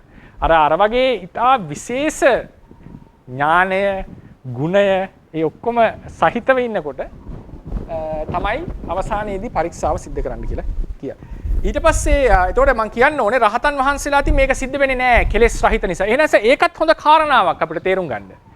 මේවා සිද්ධ වෙන්නේ චේතාන්විතව. අවසාන එක හුරුව මේක කියන්න ගියොත් වෙලා යයි විනාඩි 15ක්. ඒ නිසා මම අනිත් දවසට අරගෙන තව ඊළඟ හෑන්ඩ් අවුට් එකත් එක්ක සම්බන්ධ කරලා මේක කරන්න. ඊට පස්සේ අපි බලන්න අපි දැන් අද මේ මාතෘකාව යටතේ පිටුව දෙකට යන්න දෙකේ තියෙනවා චේතාන්විතව කායික ක්‍රියා වෙනස් කිරීමේදී චලනය සහ අනෙකුත් සාමාන්‍ය ශාරීරික ක්‍රියාකාරකම් හදිස්සියෙම යම් ක්‍රියාකාරකම් සිදුවීම ඊට පස්සේ හුරුව 이르දිය හීනෙන් ක්‍රියා කිරීම මේ තුන මම අනිත් දවසේ කතා කරනවා 이르දියෙන් සහ හීනෙන් ක්‍රියා කිරීම ආදිය එදාට කතා කරලා ඊට පස්සේ තවත් මාතෘකා කීපයක් යටතේ කතා කරනවා චිත්තජ රූප විශ්ලේෂණය ඒක ඉතා වැදගත් කියලා මට හිතෙනවා අවසානයේදී අර කාරක දෘෂ්ටිය දුරු කරන්නට කොහොමද මේ කාරක අර නාමයන්ගේ තියෙන මමත්වය සහ නාම රූප දෙක අතර ඇති වෙන මේ සම්බන්ධයෙන් ඇති වෙන මේ මමත්වය මම ක්‍රියා කරනවා කියන හැඟීම දුරු වෙන එකත් පොඩ්ඩක් අපි ටච් කරනවා. පොඩි විස්තරයක් සියල්ලින් සියන එක විදර්ශනා පාඩමේදී කතා කරේ. යම් අවබෝධයක් දෙන්න බලාපොරොත්තු වෙන නිසා අපි අද කතා කරේ චිත්තද රූපයන් පිළිබඳ විශ්ලේෂණයක් ආරම්භ කරේ දවස් කිහිපයක්ම විශ්ලේෂණය කරයි. ඒකේ අපි කෘත්‍යයන් යටතේ කතා කරා ඉරියව් දැරීම එකක්. ඒ අනුව ගත්තම හිඳීම සිටීම ආදී ඉරියව් දරා සිටිනවා වෙන වෙන ක්‍රියාකාරකම් කරනකොට වෙන වෙන අවධානය පවා ඉදී සිටිනකොට ඒ සිත් වලින් ඇති කරන වායෝ ධාතුව අදුක චිත්තද රූප නිසා ඊට පස්සේ චේතාන්විතව යම් ක්‍රියාකාරකම් සිද්ධ කරනකොට ඒක විතරක් වෙනස් ඇවිදීම සක්මන ආදී ක්‍රියා කරනකොට වෙන වෙන දේවල් හිතමින් අවධානය වෙන දෙයකට අවධානය දීලා හිටියත් භාවනා කරමින් මේ දේ කරත් ඒ කායික ක්‍රියාකාරකම් සිද්ධ කරන්නට සිත් ටිකක් වැය වෙනවා. ඒ අතරතුරේදී අනිත් කෘත්‍ය වලට සිත් ටිකක් වැය වෙනවා. ඒ නිසා ඒක හිඳීම හිටීමට වගේ වඩා වෙනස්. ඊට පස්සේ සමහර දේවල් ඒ කියන්නේ හදිස්සියෙම අපි අතින් සිද්ධ වෙනවා. හදිස්සියේ මේ සිද්ධ වෙන ඒවලත් අනිවාර්යෙන් සිත යෙදිලා තියෙනවා. ඒක හිලස් ආදී දේවල් ආදිය නිසා ආත්ම ස්නේහය රුචි අරුචිකම් ආදිය හේතු කරගෙන. ඒ නිසා මේක තමයි අපි කතා කරන්නේ මේ හැම එකකින්ම ගම්ම්‍ය වෙන්නේ අපි කරනවා නම් යම් ක්‍රියාවක් ඒක හිතලා කරන්නේ. මේ ඔක්කොම නවත්තන්නට පුළුවන්. සිහියෙන් ඉඳලා ගුණධර්ම දියුණු කරලා මේවා නවත්තන්නට පුළුවන්. ඒකිනුත් ගම්ම්‍ය වෙනවා මේවා සිතාමතා කරන ක්‍රියා කියන්නේ. ඒ නිසා මේවා ඔක්කොමටම මූලිකම හේතුව සිතේව සිද්ධ කරන්නේ චිත්තජ රූපානුසාරයෙන් ක්‍රියාත්මක වෙන්නේ. ඉරියව් දරන්නේ වායෝ ධාතු අධික රූප ටිකක් නිසා. ක්‍රියා කරන්නේ වායු ධාතු අධික විඤ්ඤාප්ති සහිත රූප ටිකක් නිසා චිත්ත රූපට අදාළ මාතෘකාවක් මම පාඩම අවසන් කරනවා. සිහිය කියන්නේ චෛතසික සිතක්ද කියන්නේ මනෝද්වාරයේ හටගන්නේ. සිහිය කියන්නේ මනෝද්වාරයේ ඇතිවන ඒ කියන්නේ චිත්ත වීති ටිකක්ද නෑ මෙතන සිහිය කියලා මම අදහස් කරන්නේ අවධානය කියන එක. අවධානය කියන්නේ චිත්තචෛතසික ධර්ම සමූහයෙන්ම ඒකට අවධානය දුන්නා කියන එක. නැතුව සති චෛතසිකේ නේ මම මේ අදහස් කරන්නේ. මෙතන අකුසල සිතෙනුත් අවධානය තියෙනවානේ. සිහියෙන් කරනවා. ඒ කියන්නේ සමහර තැන්වල මම සිහිය කියලා යොදනවා මේ සති චෛතසිකයට. ඔය අකුසල ක්‍රියාකාරකම් නවත්තන්න සිහියෙන් ඉන්න ඕනේ කියන්නේ සතිය තියෙන්න ඕනේ චෛතසිකය. නැත්තම් අපි සෑම ක්‍රියාවක්ම චේතාන්විතව කරනවා කියලා අදහස් කරනකොට ඒක කුසල අකුසල කියන අදහස නෑ. ඒකට අවධානය දුන්නා කියන එකයි මේ කතා කරලා තියෙන්නේ. එතකොට අපි දැන් සිහිය කියලා අපි සතිය කියලා හඳුන්වන එක ඒක චිත්ත වීතියේ අන්තිම ස්වභාවයක්ද විශේෂ තත්ත්වයක්ද දැන් අපි දැන් හිතන්න සූත්‍ර දේශනාව සූත්‍රය අපි සජ්ජායනා කරනවා බොහොම සිහියෙන් යුතුව. මම මේ දේ කියන බව තේරුම් අරගෙන මට මේ කියන්න තියෙන්නේ. එතෙන්දී නම් මේක චිත්තේ යම්කිසි ස්වභාවයක්ද විශේෂ තත්ත්වයක්ද නැත්නම් ඒක චිත්ත වීතියක් විදිහටද? මට තේරෙන්නේ නැහැ ප්‍රශ්නේ හරියට. ඒ කියන්නේ දැන් අපි සූත්‍රයේ කියන අවධානය දීලා එතකොට අවධානයද අහන්නේ? එහෙම හම්බෙන්නේ. අවධානය යම් කිසි දෙයක් කරනවා කියන්නේ කොහොමද? ඒ කියන්නේ එතකොට අවධානය යම් කිසි දෙයක් කරනකොට අර බාහිර සිත් ටිකක් පහළනවා නේද? ඒ බාහිර සිත් අකුසල නොවුනොත් තමයි අවධානය වැඩි වෙන්නේ. දැන් අපි gedara මතක් වෙවි නම් පිරිත කියන්නේ. එතකොට අකුසල සිත්නේ ගොඩක් පහළලා තියෙන්නේ. කවුරු හරි මට ඊයේ බෑන් එකක් මතක් වෙවි නම් කියන්නේ. එතකොට අවධානය අඩු වෙනවා අපේ. ඒකට අවධානය වැඩිනවා. දැන් හැබැයි ඒකෙම අර්ථය ගැඹුරින් මෙනෙහි කර යනකොට ඒක කියන එක එක සිත් වලින් යෙදෙනවා. ඒකට අවධානය යතු යෙදෙනවා. කොහොමත් මොන ක්‍රියාව කරත් අවධානයක් තියෙනවා එතන. ඒ අවධානයේ ප්‍රබල දුර්වල භාවයේ තීරණය වෙන්නේ ඒ අතර තුල පහළන අනිසිත නිසා. ඒක ප්‍රධාන සාධකයක්. ඔව් ඒක ප්‍රධාන එකක්. දැන් ඒකේ අකුසල එහෙම නිතර පහළනොත් අරක මතක නැහැ නේ අපිට. අරකට යනවා හිත. හැබැයි අරකට කියවෙනවා. ඒ නිසා ඒ කියන්නේ අවධානයේ වැඩි කියලා කියන්නේ අර ප්‍රකට භාවයේ ඒක හොඳට ප්‍රකටයි. දැන් අපි හිතමු කරණීයමෙත්ත සූත්‍රයේ කිය අර්ථ මෙනෙහි කරා කියලා. එතකොට අපිට මතකයි අපි මොකද්ද කිව්වේ මොකද්ද යන්නේ කොයිතනද ඉන්නේ කියන එක. මොකද ඒක වෙන අරමුණක් තමයි. කියන එකයි අර්ථ මෙනෙහි කිරීමයි අරමුණු දෙකක්. නමුත් එතන කුසල හිත නිසා එතන මුළු සිද්ධියම අපිට මතකයි. හොඳට අවධානය වැඩි. හැබැයි කරණීයමෙත්ත සූත්‍රයේ කියනවා ඊයේ බැනපු කෙනාගෙනත් සිහි වෙනවා නම් එයාට මම හෙට මෙහෙම බනිනවා කියලා හිතනවා නම් ඒ අවස්ථාවේදී ඒ අවධානය අඩු වෙලා යනවා. එතකොට අපිට මතක නැති වෙනවා මේ කිව්වේ මොන සූත්‍ර පාඨයේද කියලා පොවා. පැහැදිලිව නේද? එහෙනම් එතකොට එහෙම තෝරගත්තොත් දැන් අපි ඩිස්කස් කරන ප්‍රමාණය අඩුයි කියන්නේ අපේ අවධානය වැඩි පැහැදිලිව පුළුවන්. එහෙමයි. ඒ කියන්නේ එතකොට ගන්න ඕනේ මේ මුළු සිද්ධියම එක සිද්ධියක් ලෙස. සජ්ජායනා කිරීම නැති එක සිද්ධියක් ලෙස අරගෙන මොමන්ටරි නෙවෙයි එක සිද්ධියක් ලෙස අරගෙන ඒකේ අවධානය වැඩි වෙන්නේ ඩිස්ටර්බ් වුණා අඩුවීම නිසා. එහෙම නැතුව සජ්ජායනා කරන හැම සිතකම තියෙනවා දැන් උදාහරණයකට සජ්ජායනාව කෙරෙනවනේ අපි ඇති. හැබැයි අපිට මතක නැහැ. කරණීයමෙත්ත සූත්‍රය කියනවා කියලා රතන සූත්‍රය කියලා නැහැ අපි. නේද? කෙනෙක් කිව්වේ නැහැ මොකද්ද ඔය සූත්‍රය කිව්වර කරණීයමෙත්ත සූත්‍රය දැන් කියන්නේ කියලා කියන්නේ නැහැ අපිට. අපිත් කියනවා කට්ටිය එක්කම. හැබැයි අපිට මතක නැහැ අපි මේ ගාතාව කිව්වද කියලා හරියට. හැබැයි යානිද භූතානි නෙමෙයි කියලා තියෙන්නේ. කරණීයමෙත්ත සූත්‍රයේ ගාතාව කියලා තියෙනවා. ඒ කියන්නේ මොකද්ද? අවධානයක් මොකක් හරි හරියට කිරිලානේ ඒක. ඒ නිසා එතන අවධානය තිබිලා තිනවා. ඒක අපිට මතක නැහැ. ඒක අමතක වෙන්න හේතුව අතරමැද පහළ වෙච්ච වෙන සිතිවිලි ටිකක් නිසා අරක දුර්වලයි. ඒකයි සිද්ධ. අර සිත්වල ටික තමයි මතක අපිට. අර සිත් ටික මතක නැහැ අපිට මේ පහළ වෙච්ච එක. හැබැයි ඒ වෙලාවේ අවධානයක් තිබුණ නැද්ද? තිබුණා. ඒ නිසා තමයි කරණීයමෙත්ත සූත්‍රය කියලා තියෙන්නේ. දැන් උදාහරණයකට ඒක හොඳටම තේරුම් ගන්න. ඕක අපිට අර සබ්ජෙක්ටිව් අපි නිසා තමයි ඒක අමතකයි වගේ තේරෙන්නේ. දැන් අපි කරණීයමෙත්ත සූත්‍රය කියනවා. මතක වෙන එකක් හිත කියන්නේ. දැන් මතක නැහැ කිව්වද කියලා. මේ සිද්ධිය රෙකෝඩ් කරලා තිබ්බනම් වීඩියෝ එක. මොකද හිතන්නේ? පිටින් බලන කෙනාට තේරෙනවා හොඳට මේක අවධානයෙන් කියනවා වගේ. ඇයි ඒකට පේන්නේ නැහැ අපේ හිතේ මොනවද තිබ්බේ කියලා. නේද? පිටින් බලන කෙනාට තේරෙනවා මේ අකුරු වරද්දක් නැතුව ගාථා වරද්දක් නැතුව හොඳට කියලා තියෙනවා. හැබැයි අපි දන්නවා මට මතක නැහැ මං කිව්වද නැද්ද කියලා. ඒකට හේතුව අර අතරපතර පහළ වෙච්ච සිත් වලින් වෙන දෙයක් අරමුණු වෙච්ච නිසා ඒකට අවධානය ගිහිල්ලා. එහෙම නැතුව මෙතන අවධානයක් රහිත වුණා නෙවෙයි ඒ කියන සිත් වලින්.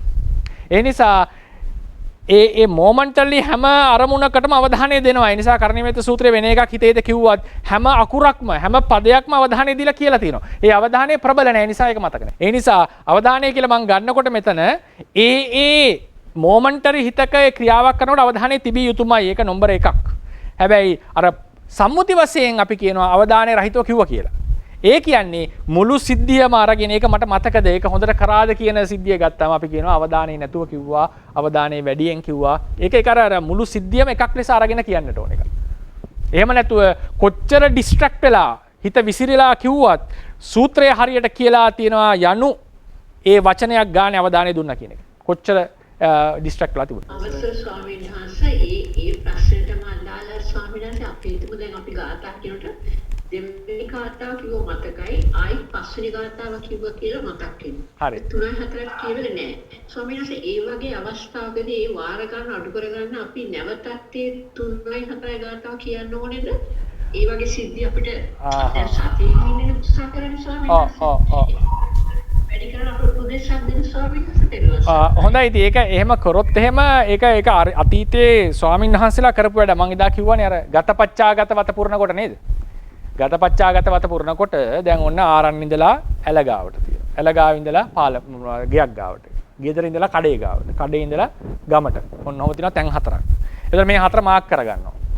සමහර ස්වාමීන් වහන්සේලාට සමාලාට 80න් යනකොට මේ සම්පූර්ණ ગેප් එකක්ම 80න් ගියා වෙන්න පුළුවන්. වෙන්න පුළුවන්. එක පදයක්වත් මේ කමටහන අමතක වෙලා. එතකොට උන්වහන්සේලා හිතට දඩුවමක් කරනවා. මොකද්ද කරන්නේ? ආපහු ඇවිල්ලා 100න් ඒ පාරේ ඒ ටික යනවා. එහෙම කරනකොට කාලයක් තිස්සේ දඩුවමක් නේ. දැන් හිත දන්නවා 80න් හිටියොත් ආයෙ කරන්න වෙනවා. ඒ නිසා හිත ටිකක් අර දඩුවමකට ලක් වෙලා හොඳට අවධානය දෙනවා. ඊට පස්සේ මොකද වෙන්නේ? මුළු ගමනම 100න් යන්න පුළුවන් තත්ත්වයට එනවා. ඉතින් බැරි වෙලා හරි Tamanට කාලය තියෙනවා නම් වෙලාව තියෙනවා නම් පුහුණුව සඳහා ඊටාම හොඳ එකක්. අසීමත් වුණොත් එහෙම ආපහු එක කියනවා නම් ඊට වඩා හොඳයි. ඒ වගේ එකකදී. හැබැයි ඒක මෙහෙමයි. ඊට පස්සේ ඔකේ බරක් වෙන්න පුළුවන්. පදෙන් පදේ සිහි වුණාද නැද්ද වගේ ප්‍රශ්නයක් එන්න පුළුවන්. ඒතකොට ඉතින් ආයෙ පදේ ගානේ කියන්න වෙයි. ඒ නිසා යන ඒ වගේ යතින මුළු ගාථාවම අමතක නම් ගාථාවේ එක පදයක් හරි සිහි වුණා නම් ඒ ගාථාව සිහියෙන් කිව්වා කියන සංඛ්‍යාවට ගන්න. භාවනාවේදී ඔක ගන්නවා. මානසිකාරයේ අසිහියෙන් වුණත් උනායයි සලකන්නට ඕනේ. ඒක සම්මසන වාරයක්ද සලකනවා අපේ තේරවාදී හැටියට. ඥාන විප්‍රයුක්තව සම්මසනේ සිද්ධ වෙන විදර්ශනා. ඥාන විප්‍රයුක්ත වාරයත් භාවනා වාරයක්ද සලකන. ඒක භාවනා නොවුනා නෙවෙයි. ඒ නිසා තමයි භාවනාවේ පරමාර්ථ හැඳිනකොට මහා කුසල සිත් 8ම ගන්නවා. ඥාන සම්ප්‍රයුක්ත සිත් කරන්නේ. ඒකට හේතුව තමයි සමහර සම්මසන වාර අර නිකන් කියවෙනවා පාඩමින්. සිහිය ඥානෙ වැඩි යෙදිලා නැහැ. නමුත් ඒක උපනිශ්‍රයයි. ඒ නිසා ගාතාව සිහියෙන් නැතුව කිව්වේ නැතත් ඔබගේ කුසලයේ වර්ධනය වෙනවා. ඒක ඥාන සම්ප්‍රයුක්ත කුසලයට උපනිශ්‍රයක් වෙනවා. හැබැයි සමහරුන්ට මේක නිකන් අර හුරුවක් වෙලා තිති භාගිය වෙන්නට පුළුවන්. ඒ විදිහට නිතරම යනවා වෙන්න පුළුවන්. ඒ වගේ කෙනෙක් දඬුවමක් ලෙස කරන එක සුදුසුයි එහෙම එකක්. හැබැයි ඒකේ මෙහෙම තියාගන්න මම කිව්වා වගේ බැරි වෙලා හරි ගාතාවේ එක පදයක් හරි අවධානයෙන් කියුණා නම් අවධානයේ තිබුණා නම් එතකොට ආයෙ රිපීට් කරන්න යන්න එපා. අර ස්වාමීන් වහන්සේලාත් එහෙමනේ. යම් ගැප් එකක් ඇතුලේ කොහි හරි තැනක සිහියෙන් ගියා නම් ඒක ගණන් ගන්නවා සිහියෙන් ගියා කියලා. මුළු පරතරයම අසිහියෙන් ගියොත් තමයි නොගියායයි සලකන්නේ. ඒ වගේ සාර කිව්වාගේ එක කියවුණා 5 මතක නම් 3 4 2 3 4 මතක නැත්නම් ආපහු 2 3 4 කියන එක හොඳයි. හැබැයි එකේ කොටසක් මතකයි දෙකේ කොටසක් කියවුණා 3 කොටසක් අවධානය දුන්නා 4 කොටසක් ඒක ඒ විදිහටම යන්න. ඊට පස්සේ ඒ කොටස ඒ ගාථාවේ ඇතුලේ ඒ සිහිය ටික ටික වර්ධනය කරගන්න හුරු වෙන්න. ඒ වගේ උපදෙසක් තමයි මම දෙන්න කැමතියි. ඒක හොඳ යෝජනාවක්. තෙරුවන් සරණයි. අරූපී ධර්මත් එක්ක ඉපදින චිත්තජ රූප ඒ දෙක අතර අන්‍යෝන්‍ය ප්‍රත්‍ය සම්බන්ධයක් නැත්තේ කොහොමද කියන එකයි පැහැදිලි කරගන්න අවශ්‍ය එක කරුණ. අනිත් කරුණ ස්වාමීන් වහන්සේ කියන චිත්තෝත්පාදයක් කුයි ඒ චිත්තජ රූපය අතර විතරද මේ අන්‍යෝන්‍ය ප්‍රත්‍ය සම්බන්ධය නැත්තේ වෙන කර්මජ රූප ආහාරජ ඍතුජ රූපත් එක්ක ඒ අන්‍යෝන්‍ය ප්‍රත්‍ය සම්බන්ධය තියනවාද කියන එකයි.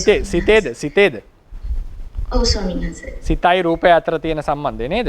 සිතයි රූපය අතර අඤ්ඤමඤ්ඤ ප්‍රත්‍යය ලැබෙන තැන් එකයිනේ තියෙන්නේ. ප්‍රතිසන්දික්ෂණේ. පටිසන්දික්කනේ චිත්තචේසිකා ධම්මා ඔක්කාන්තික්කනේ නාම රූපං අඤ්ඤමඤ්ඤ පච්චේන පච්චේ. ඒක වෙන්නේ අභිධර්මයේ ඉගෙනගෙන තියෙනවනේ සාමාන්‍ය අභිධර්මයේ. ඔව්. එතන මම බෝඩ් එකට යන්න නැතුව ඉස්සර කරන්න. එතකොට ඒ ප්‍රතිසන්දිහිත සහ චිත්තචෛසික ප්‍රතිසන්දි චිත්තෝපාදය ප්‍රතිසන්දි සිතත් සමග පහළ වෙන වස්තු රූපය ඇසුරු කරනවා. එතකොට ඒ වෙලාවේ වස්තු රූපයෙන් ලැබෙනවා උපකාරයක් ප්‍රතිසන්දිට. ඒ වස්තු රූපේ උපදින්නේ ප්‍රතිසන්දිත පහළ වෙච්ච නිසා.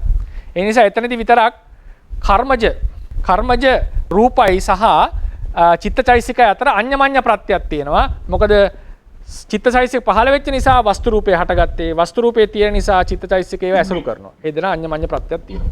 හැබැයි එතන පහළ වෙන අනිකුත් කර්මජ රූප වස්තු රූපයෙන් අඤ්ඤ වෙච්ච දැන් කර්මජ රූප 30ක් කියලා ගමුකෝ ගබ්බසේක සත්වයාට.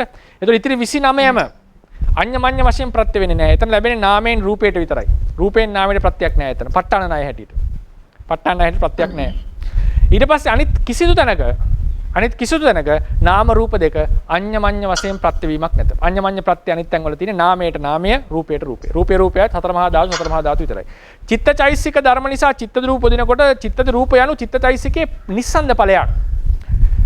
චිත්තචෛසික පහළ වෙන්නේ චිත්තද රූප පහළ වෙන්නේ චිත්තචෛසික නිසා. නැත්නම් චිත්තද රූප වලින් චිත්තචෛසිකට කිසි බලපෑමක් නැහැ ඒ වෙලාවේ. කිසිදු උපකාරයක් නැහැ.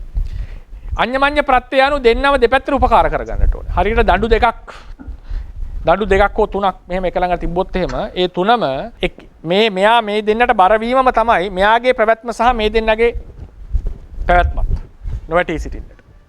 ඒ වගේ යම් කිසි ධර්මයක් වෙන ධර්මයකට උදව් කරනවා. ඒ උදව් කිරීමේදීම කිරීම තුලින්ම ඔහුත් ලබන උපකාරය මොහුගෙනුත් අනිත් කෙනාට උපකාරය ලැබෙනවා. අඤ්ඤමඤ්ඤ ප්‍රත්‍ය කියලා උපකාරක දෙකක් නැහැ. ඒ කෙනාට ඒ අනිත් කෙනෙක් තමන්ට උපකාර කළ හැකි කෙනාට උපකාර කිරීමම තමයි අඤ්ඤමඤ්ඤ ප්‍රත්‍ය භාවය කියන්නේ. හරිනේ? ඒ කියන්නේ ඒක හැමතිස්සෙම අඤ්ඤමඤ්ඤ ප්‍රත්‍ය විස්තර වෙන්න ඕනේ උපකාර ලැබිය යුතු සහ උපකාර ලබා දෙන කියන ඒ සාධක දෙක මතම තමයි ඒක ප්‍රත්‍ය ශක්තිය විස්තර කරන්නට ඕනේ. ඉතින් ඒ නිසා චිත්තචෛසික නිසා චිත්තද රූප හට ගන්නවා මිසක් චිත්තද රූප වලින් කිසිදු බලපෑමක් ඒ වෙලාවේ චිත්තචෛසික කිසිදු බලපෑමක් කියලා මම අදහස් කරේ. ඔව් කිසිදු බලපෑමක් චිත්තචෛසික කියන්නේ චිත්තද රූප වලින් නැහැ. ඒ නිසා අඤ්ඤමඤ්ඤ වශයෙන් ඒක අයින් කළා තියෙනවා. නාමයෙන් රූපය අතර අඤ්ඤමඤ්ඤය ලැබෙන්නේම ප්‍රතිසන්දි අවස්ථාවේදී ප්‍රතිසන්දි චිත්තෝපාදයයි වස්තු රූපයයි කියන ඒ අවස්ථාව දෙකට විතරයි. බොහෝ පින් ස්වාමීන් වහන්සේ. හොඳයි. ඊට පස්සේ තිරුවන් සරණයි ස්වාමීන් වහන්සේ. තිරුවන් සරණයි. ස්වාමීන් වහන්සේ ජාගර සිත් ගැන පොඩ්ඩක් තව පොඩි පැහැදිලි කිරීමක් කරන්න ස්වාමීන් වහන්සේ. එතන සිත භවංග සිත වගේ එතන සිත කල්පනාවක් ඇත්තෙම නැත්නම් තියෙනවද ඒක පැහැදිලි වුණා. ජාගර සිත් කියලා කියන්නේ මේ අවදිලා ඉන්නකොට තියෙන සිත්. අපිට පහළනේ ජාගර සිත්. සමහර වෙලාවලට ජාගර සිත් කියලා කියනවා කුසල සිත් වලට. සමහර සිත් වල ජාගර සිත් කියලා කුසල භාවනා කරන සිත් වලට. සමහර තැන්වල ජාගර සිත් කියනවා නිදා ගන්න නැති සිත් වල. දීගෝ ජාගරතෝ රත්ති කියනකොට නිදා ගන්න නැති. ඊට පස්සේ නිදා ගන්න නැති කියන්නේ දැන් අපිට තියෙන ජාගර සිත්. නිදා ගන්න නැති. ඔව්. අබලස්සං වසීගස්සෝ හිත්වා යති සුමේදසෝ. එතන නිදා ගන්න නැති කියලා නිදා ගන්න නැති ගන්නේ කෙලස් මට්ටමේ. මම ඒකයි පොඩ්ඩක් විස්තර කරන්නම් අර සුපින ගැන එනකොට පොඩ්ඩක් විස්තර කරන්න. හොඳයි ස්වාමීන් වහන්සේ. ස්වාමීන් වහන්සේ දැන් අපිට නිින්ද යනකොට දැන් අපිට මොකක් හරි කර හිටියත් නිින්ද යනකොට අර සතපෙන ඉරියව්වට වැටෙනවා කියවනේ. එතකොට ස්වාමීන් වහන්සේ අපි වීඩියෝ එකකට මුරුම ස්වාමීන් වහන්සේ නම කරාර ගිනිගන්නේ දර්ශනයක් දැකලා එහෙම මේ අදිෂ්ඨාන ශක්තියෙන් ස්වාමීන් වහන්සේ ඉදින ඉරියව්වෙන් ඒක නම් මට විස්තර කරන්න තේරෙන්නේ නැහැ මොකක්ද එතන උනේ කියලා. වියට්නාමේ නේද බුරුමේ නෙමෙයි ඔය. උන්වහන්සේගේ හදවත ගිනිගත්තේ නැහැ කියලාත් මම අහලා තියෙනවා. භාවනාවකින් ඉඳලා තියෙනවා. ඉතින් සමහර වෙලාවලට ඉතින් අර කය හොඳට හිටලා හිටියොත් එහෙම වැටෙන්නේ නැතුව තියෙන්න පුළුවන් නින්ද ගිහිල්ලත් නේ. එහෙම වෙන්න පුළුවන්. හොඳට පිටලා හිටියොත්. ඒක ඉතින් මට තේරෙන්නේ නැහැ ඉතින් මොකද්ද එතන සිද්ධ වුනේ කියලා. හැබැයි උන්වහන්සේ කලබල වීමක් නම් වෙලා නැහැ. මාත් ඒ වීඩියෝ එක දැක්කා. ඒ විදිහටම ස්ථිරව විනා මුළු ඇඟම ගිනි ගද්දි. හෙලවෙන්නේ නැහැ එකසඟක්වත් ඔළුවවත් හොලවන්නේ නැහැ. හොඳයි ස්වාමීන් වහන්සේ. අවසරයි ස්වාමීන් වහන්සේ. තෙරුවන් සරණයි.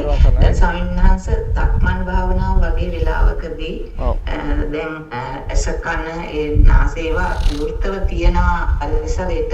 නමුත් අර භාවනා අරමුණට එක්කෝ ධාතු ගුණ වලට හරි එමන්නම් පය ඉදිරියට යාම පහළට යාම ඒ ආකාර වශයෙන් වැඩිපුර වෙලාවක් සතියෙන් ඉන්න පුළුවන් නම් දැන් අර මේ පරියන්කයක ඉන්නවට වඩා වැඩි වෙලාවක් එහෙම ඉන්න පුළුවන් නම් ඒ වගේ එහෙම සතිය සිත පුරුදු කරනා ගන්න ඒ සිතේ තියෙන ඒකාග්‍රතාව අර නාම රූප පරිච්ඡේද වගේ භාවනාව ඉදිරියට ගෙනියන්න ප්‍රමාණවත් ද නැද්ද ස්වාමීන් වහන්සේ? දැන් ඒක ඒ සමාධි දෙකේ වෙනසක් තියනවාද? පරියන්ක භාවනාවකින් ලබන චිත්ත සමාධිය ඔය මේ සක්මන් භාවනාව. මොකද හුඟක් වෙලාවට අහලා තියෙනවා ඒක හුඟක් ඉහළ සමාධියක් කියලා. හේතුව ඇසින් කනින් නාසයෙන් ඒ අරමුණු ගනිද්දිත් හිත සමාධි කරගන්න පුළුවන් දක්ෂතාවයක් තිබීම වගේ දෙයක් මම තේරුම් ගත්ත හැටි වෙන්න පුළුවන්.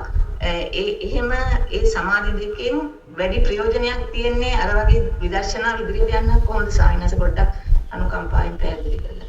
ඒක පුද්ගල ප්‍රතිබද්ධයි. පුද්ගලයන් වෙනස් වෙනවා. සමහරුන්ට ඒ සමාධිය සහ ඉරියව්වේ සප්පාය අසප්පාය භාවයල් තියෙනවානේ. සමහරුන්ට සක්මන සප්පායයි, සමහරුන්ට ඉඳීම සප්පායයි, සමහරුන්ට සැතපීම සප්පායයි. එක ස්වාමීන් කෙනෙක් සතර ඉරියව්වෙම සුමානේ භාවනා කරලා හතරවෙනි සතියේදී රහත් වෙනවා. ඉතින් මෙහෙමයි බුදුරජාණන් වහන්සේ දේශනා කරලා තිනවා චලනය වෙන ඉරියව්වක ඒක චලනය වෙන ඉරියව්ව කියන්නේ චලනය වෙමින්නේ සමාධිය ඇති කරවන්නේ. ඒ නිසා ඒක මොකද චිර පවතින සමාධියක් කියලා. සක්මණෙන් ඇති කරගත්තොත් සමාධිය. හැබැයි සමාධිය අරතරන් කවදාවත් ධානා සමාධියත් තරම් ප්‍රබල වෙන්නේ නැහැ. මොකද හේතුව කැඩෙනවනේ නිතර. පංචේන්ද්‍රය ඒතර ඒකේ සක්මණෙන් යන්න පුළුවන් සමාධියේ යම් සීමාවක්. කෙලෙස් නැතුව යම් මේකක අපිට ඉන්න පුළුවන්. ඒක හොඳයි ඒ සමාධිය. ඒ සමාධිය ස්ථාවරයි. හැබැයි ඒක යන්න පුළුවන් සීමාවක් තියෙනවා. මොකද සම්පූර්ණයෙන් සමාධියට හිත කැප වෙන්නේ නැහැ එතනදී. ඉරියව් පැවැත්වීමට හිත කැප වෙලා තියෙනවා. භාවනා ඉඳගෙන භාවනා කරනකොට එහෙම සම්පූර්ණයෙන් යොදවන්න පුළුවන්. ඒකයි මම කිව්වේ ඒක වෙනස් කියලා. එතකොට ඉඳීමට අවධානයක් නැහැ. තනිකර භාවනාවටම අවධානය දෙන්න. ඒ නිසා සාමාන්‍යයෙන් සමාධිය වඩන්න හොඳම ඉරියව්ව ඉඳීම. ඉඳගෙන ඉඳීම. සතපීම හොඳයි. නමුත් නිින්ද යනවනේ සතපිලා ඉන්න ඕනේ. හිටගෙන ඉන්න කකුල් දෙනවා. අරක තමයි ගොඩක් වෙලා ඉන්න සුදුසු. ඒ නිසානේ ආනාපාන සතිය දෙන්නේ ඉඳගෙන ඉඳීම. හැබැයි සක්මන සමහර කෙනෙක්ට ඊටාම සප්පායයි. එතකොට නාම රූප පරිච්ඡේදය ප්‍රමාණවත්ද කියලා අහුවොත් ඒක පුද්ගල ප්‍රතිපදයි. දැන් සමාධිමත් භාවය කියන එක අවශ්‍යයි. නාම රූප වවත්තහණයට නාම රූප පරිච්ඡේද ඥානට සමාධිය ඕනේ. යම් සමාධියක් හිතේ ඕනේ. ඒක ෂණික සමාධිය. විදර්ශනා වඩන්නෙම ෂණික සමාධිය. හැමතිස්සෙම විදර්ශනා වඩන්නේ උපචාර සමාධිය. උපචාර සමාධිය කියලා කියන්නේ පටිභාග නිමිත්ත අරමුණු කරන එක. හැමතිස්සෙම ෂණික සමාධියකින් තමයි විදර්ශනා වඩලා තියෙන්නේ. එතකොට ඒ ෂණික සමාධිය ප්‍රබල වෙනවා වෙන සමාධියක් ඇති කරගෙන හිටියම. නාම රූප පරිච්ඡේදය ඇති කරගන්නට සමාධියට වැඩි වගේම ඊට වඩා අත්‍යවශ්‍යම සාධකය නාම රූප දෙක. නාම රූප දෙක හරියට තේරුම් ගැනීම තමයි නාම රූප පරිච්ඡේද ඥානයේ තියෙන මූලික පදනම. නුවණින් තේරුම් ගැනීම. ඊට පස්සේ ඒක නැවත නැවත සම්මසනය කරන්න ඕනේ. එතකොට නාම රූප දෙක කැඩිලා පේන්න පටන් ගන්නවා. එක අවස්ථාවක්. නාමය මේකයි රූපය මේකයි කිය. ඒකට සමාධියක් තියෙන්නට ඕනේ. ඉතින් මෙහෙමයි ඒ සමාධියෙන් සක්මණෙන් ඇති කරගත්ත සමාධියෙන් යන්න බැරිද පුළුවන්. කිසිම කතාවක් නැහැ පුළුවන්. ඉඳගෙන ඇති කරගත්ත සමාධිය පුළුවන්. සමාධියක් නෝඩා කෙලින්ම යන්න බැරි දෙයක් සමහරවන්ට පුළුවන්. හැබැයි ඒ නාම රූප පරිච්ඡේදය කරන්නට උත්සාහවත් වෙනවනේ මානසිකාරේ. එකපාර නාම රූප පරිච්ඡේදය වෙන්නේ නැති වෙයි. කලාතුරකින් කෙනෙක්ට ඉතින් විශේෂ කෙනෙක්ට වෙන්න පුළුවන්. ඒ කරගෙන යනකොට සමාධි ඉන්ද්‍රිය දියුණු වෙනවා ටික ටික. පඤ්ඤත්තිය කරමුණු වෙන ඉස්සෙල්ලම. ඒක දියුණු වෙගෙන යනකොට නුවණත් නා එකපාරට පඤ්ඤත්තිය එකට කියනවා ඝණය බිඳිනවා කියලා. පඤ්ඤත්ති සමතික්‍රමණය කරලා අපි මානසිකාර කරන වචනයට යන්නේ නැතුව අර්ථයට පරමාර්ථයට හිත බැස ගන්නවා. ඒක තමයි එතන සිද්ධ වෙන්නේ. ඒ නිසා ඒකට අර සමාධිය අවශ්‍යද නැද්ද ප්‍රමාණවත්ද අනිවාර්යෙන් ප්‍රමාණයි. මේක පුද්ගල ප්‍රතිබද්ධයි. මට ඒක පොදුවේ කියන්න බෑ. සමහරුන්ට ඒක ගැලපෙනවා අනිවාර්යෙන්. සක්මණෙන් ඇති කරගන්න සමාධිය. විදර්ශනාවට ප්‍රමාණවත්. සක්මන් කරනවා කියනකොට සක්මන් භාවනාවේදී අරමුණ මොකක්ද කියලා අහුවොත් සක්මනේ ඕන අරමුණක් තියෙන්න පුළුවන්. පය ඔසවනවා, ගිනියනවා, තබනවා වගේක් සාමාන්‍යයෙන් අද කාලේ ඉරියාපතේ මෙනෙහි කරනකොට ධාතු මෙනෙහි කිරීම වශයෙන් ගන්නවා කියලා එකක් තියෙනවා. බුදුගුණ වඩමින් සක්මන් වඩන්නට පුළුවන්. විදර්ශනා වඩමින් ඒ කියන්නේ අපි හිතමු රූපස්කන්ධ, වේදනාස්කන්ධ, සංඥාස්කන්ධය මනසිකාර කරමින් සක්මන් වඩන්නට පුළුවන්. සක්මන කියන්නේ ඉරියව්වක්. සක්මන කියන්නේ භාවනාවක් නෙවෙයි. සක්මන කියලා භාවනාවක් අහලා තියෙනවා. සක්මන් භාවනාව කියලා 40 කර්මස්ථාන වල නැහැ. විදර්ශනාවේ කොහෙවත් හදන සක්මන් භාවනාව කියලා එහෙම කරන්නේ. සක්මන කියන්නේ ඉරියව්වක්. භාවනා කර තියෙන්නේ 40ක් සමත සතිපට්ඨාන වශයෙන් ආදී ලෙස විදර්ශනා භාවනාව. ධාතු වශයෙන්, ස්කන්ධ වශයෙන්, ආයතන වශයෙන්. සක්මන කියන්නේ භාවනාවක් නෙවෙයි. සක්මන යනු ඉරියව්වක්. ඉරියව් 4ක් තියෙනවා භාවනා කරන්න. දැන් ධාතු විචලනය වෙනවනේ සක්මන් කරනකොට. කකුල ඔසවනකොට ඊයේ කතා කරා තේජෝ ධාතුව, ගෙනියනකොට වායෝ ධාතුව, තබන බාල්ය අර්ධන ආපෝ, තද කරනකොට පඨවි. මේ විචලනය සිද්ධ වෙනවා. මේකෙන් අනිත්‍යතාවනේ ප්‍රකට කරන්නේ. මේ අනිත්‍යතාවය මෙනෙහි කරන්න සක්මන් කරන්න ඕනේ නැහැ. පරියන්ක ඉඳගෙන මේක කරන්න පුළුවන්. ධාතුන්ගේ වෙනස් වීම තේරුම් ගැනීමක් තියෙනවා. සක්මන කියන ඉරියව්වෙ ඉඳලා ඕන භාවනාවක් කරතයි. හැබැයි ධානය වලට යන්න බෑ සක්මනින්. මාර්ගවල උපදින්න පුළුවන් ක්ෂණයයිනේ. ඊට පස්සේ කෙලින්ම ආපහු කාමාර්ථ සිත් වලට එනවනේ. ඒක ආත්මා කරනතුනේ මාර්ගඵලෙ උපදින්න. ඒ නිසා ඒකත් අපි විසඳ ගන්නට ඕනේ. මේ සක්මන කියලා කියන්නේ ඉරියව්වක් කියන එක. එතකොට ධාතු මනසිකාරය වඩන්න පුළුවන්, ආයතන පබ්බේ වඩන්නට පුළුවන්, පංච උපාදානස්කන්ධ වශයෙන් විදර්ශනා කරන. ඒ වෙලාවේ මේ කකුල් වලටම හිත තියෙන්නට ඕනේ කියලා එකක් නෑ සක්මනේ. හැබැයි මම කරාට ප්‍රශ්නයක් නෑ. ඒ නිසා ඒකත් මම අතිරේක තරුණක් ලෙස එකතු කරේ. මෑණියන්ගේ ප්‍රශ්නේ හැටියට සක්මන් භාවනාවෙන් හිත සමාධිමත් වෙනවා නම් සමහර කෙනෙක්ට පරියන්කයට වඩා ඒක සමාධිමත් වෙනවා වෙන්න පුළුවන්. හැබැයි මතක තියාගන්න සක්මන යන පුළුවන් සමාධි සීමාවක් තියෙනවා. ඒක ප්‍රමාණවත් නාම රූප පරිච්ඡේදය ඇති කරගන්නට. හැබැයි නාම රූප පරිච්ඡේදය අනුව විදර්ශනා නාම රූපය තේරුම් අරගෙන නාමයයි රූපයයි ඉස්සලම රූපය හෝ නාමය ඒක පුද්ගල ප්‍රතිබද්ධයි. සමහර කෙනෙක් නාමයෙන් පටන් ගන්නවා, සමහර කෙනෙක් රූපයෙන්. විදුසුද්ධි මාර්ගයේ දීලා තියෙන සුක්ඛ විපස්සනායකට රූපයෙන් ඒ පහසු නිසා. රූපයෙන් හෝ නාමයෙන් පටන් අරගෙන ඊට පස්සේ නාමය කරලා නැත්නම් රූපේ කරලා ඊට පස්සේ නාමය කරන්න ඕනේ. ඊට පස්සේ නැත්නම් නාමය කරලා රූපේ කරන්නට. එතකොට මේ දෙක කරන් යනකොට මේ දෙක කැඩලා පේන්න පටන් ගන්නවා. එතනත් නාමය අරමුණු කරනකොට චිත්තචෛසික වශයෙන් සහ භාවනා කරන සිත වශයෙන් නාමයේ ක්‍රම දෙකකට අරමුණු කරන්නට. නාමයේ ක්‍රම දෙකකට අරමුණු වෙන්නට. ඊට පස්සේ ඒ විදිහට ගියාම නාම රූප දෙක කැඩලා පේන්න පටන් ගන්නවා. ඒක නාම රූප පරිච්ඡේදය කියලා කියනවා. ඒක නැවත නැවත කරන්නට ඕනේ. එකපාරක් පරිච්ඡේද වුණාට හරියන්නේ නැහැ. සමහර ආචාර්යවරු කියන එකපාරක් පරිච්ඡේද වුණාම හරි කියලා. සමහර ඉන්නේ නැවත නැවත කරන්නට ඕනේ. නැවත නැවත කරගෙන යනකොට නාම රූප වවත්තහණය කියලා ස්ථිර වෙනවා. මෙතන සත්වයේ පුද්ගලයෙක් නැහැ කියලා. ඒක නාම රූප වවත්තහණය කියලා. ඒක තරුණ අවස්ථාව. ඒක නැවත සූත්‍ර සංසන්දනා වශයෙන් දෘෂ්ටිය උද්ඝාටනය කරන දෘෂ්ටිය ගලවීමේ සූත්‍ර සංසන්දනා වශයෙන් උපමා වශයෙන් නැවත වඩන්නට ඕන. ප්‍රගත ප්‍රබලවත් වෙනවා. ඒක නාම රූප වවත්තහණය. ඒ නිසා ඒ විදිහට ඉදිරියට යන්නට පුළුවන්. ඉතින් ඒක ඕන ඉරියව්වක කරත හැකි. ඉතින් සක්මණේ සමාධිය හැදෙනවා නම් ඒක හොඳ දොරටුවක් ඔබට විදර්ශනාව ආරම්භ කරන්න. බොහොම පිං ස්වාමීන් වහන්සේ තෙරුවන් සරණයි. මේ රැස්පත් කරගන්න දුනා කුසල සම්භාරය තව තවත් ධර්මඥාන භාවනාඥාන දියුණු කරගෙන නිවනින් සැනසෙන්නම හේතු වේවා. බුද්ධ ශාසනයේ චිරස්ථිතිය පිණිසත් මේ කුසල සම්භාරය හේතු වේවා කියලා ප්‍රාර්ථනා. බුද්ධ ශාසනං චිරන් තිට්ඨතු. බුද්ධ ශාසනං චිරන් තිට්ඨතු. බුද්ධ ශාසනං චිරන් තිට්ඨතු. සාදු සාදු සාදු.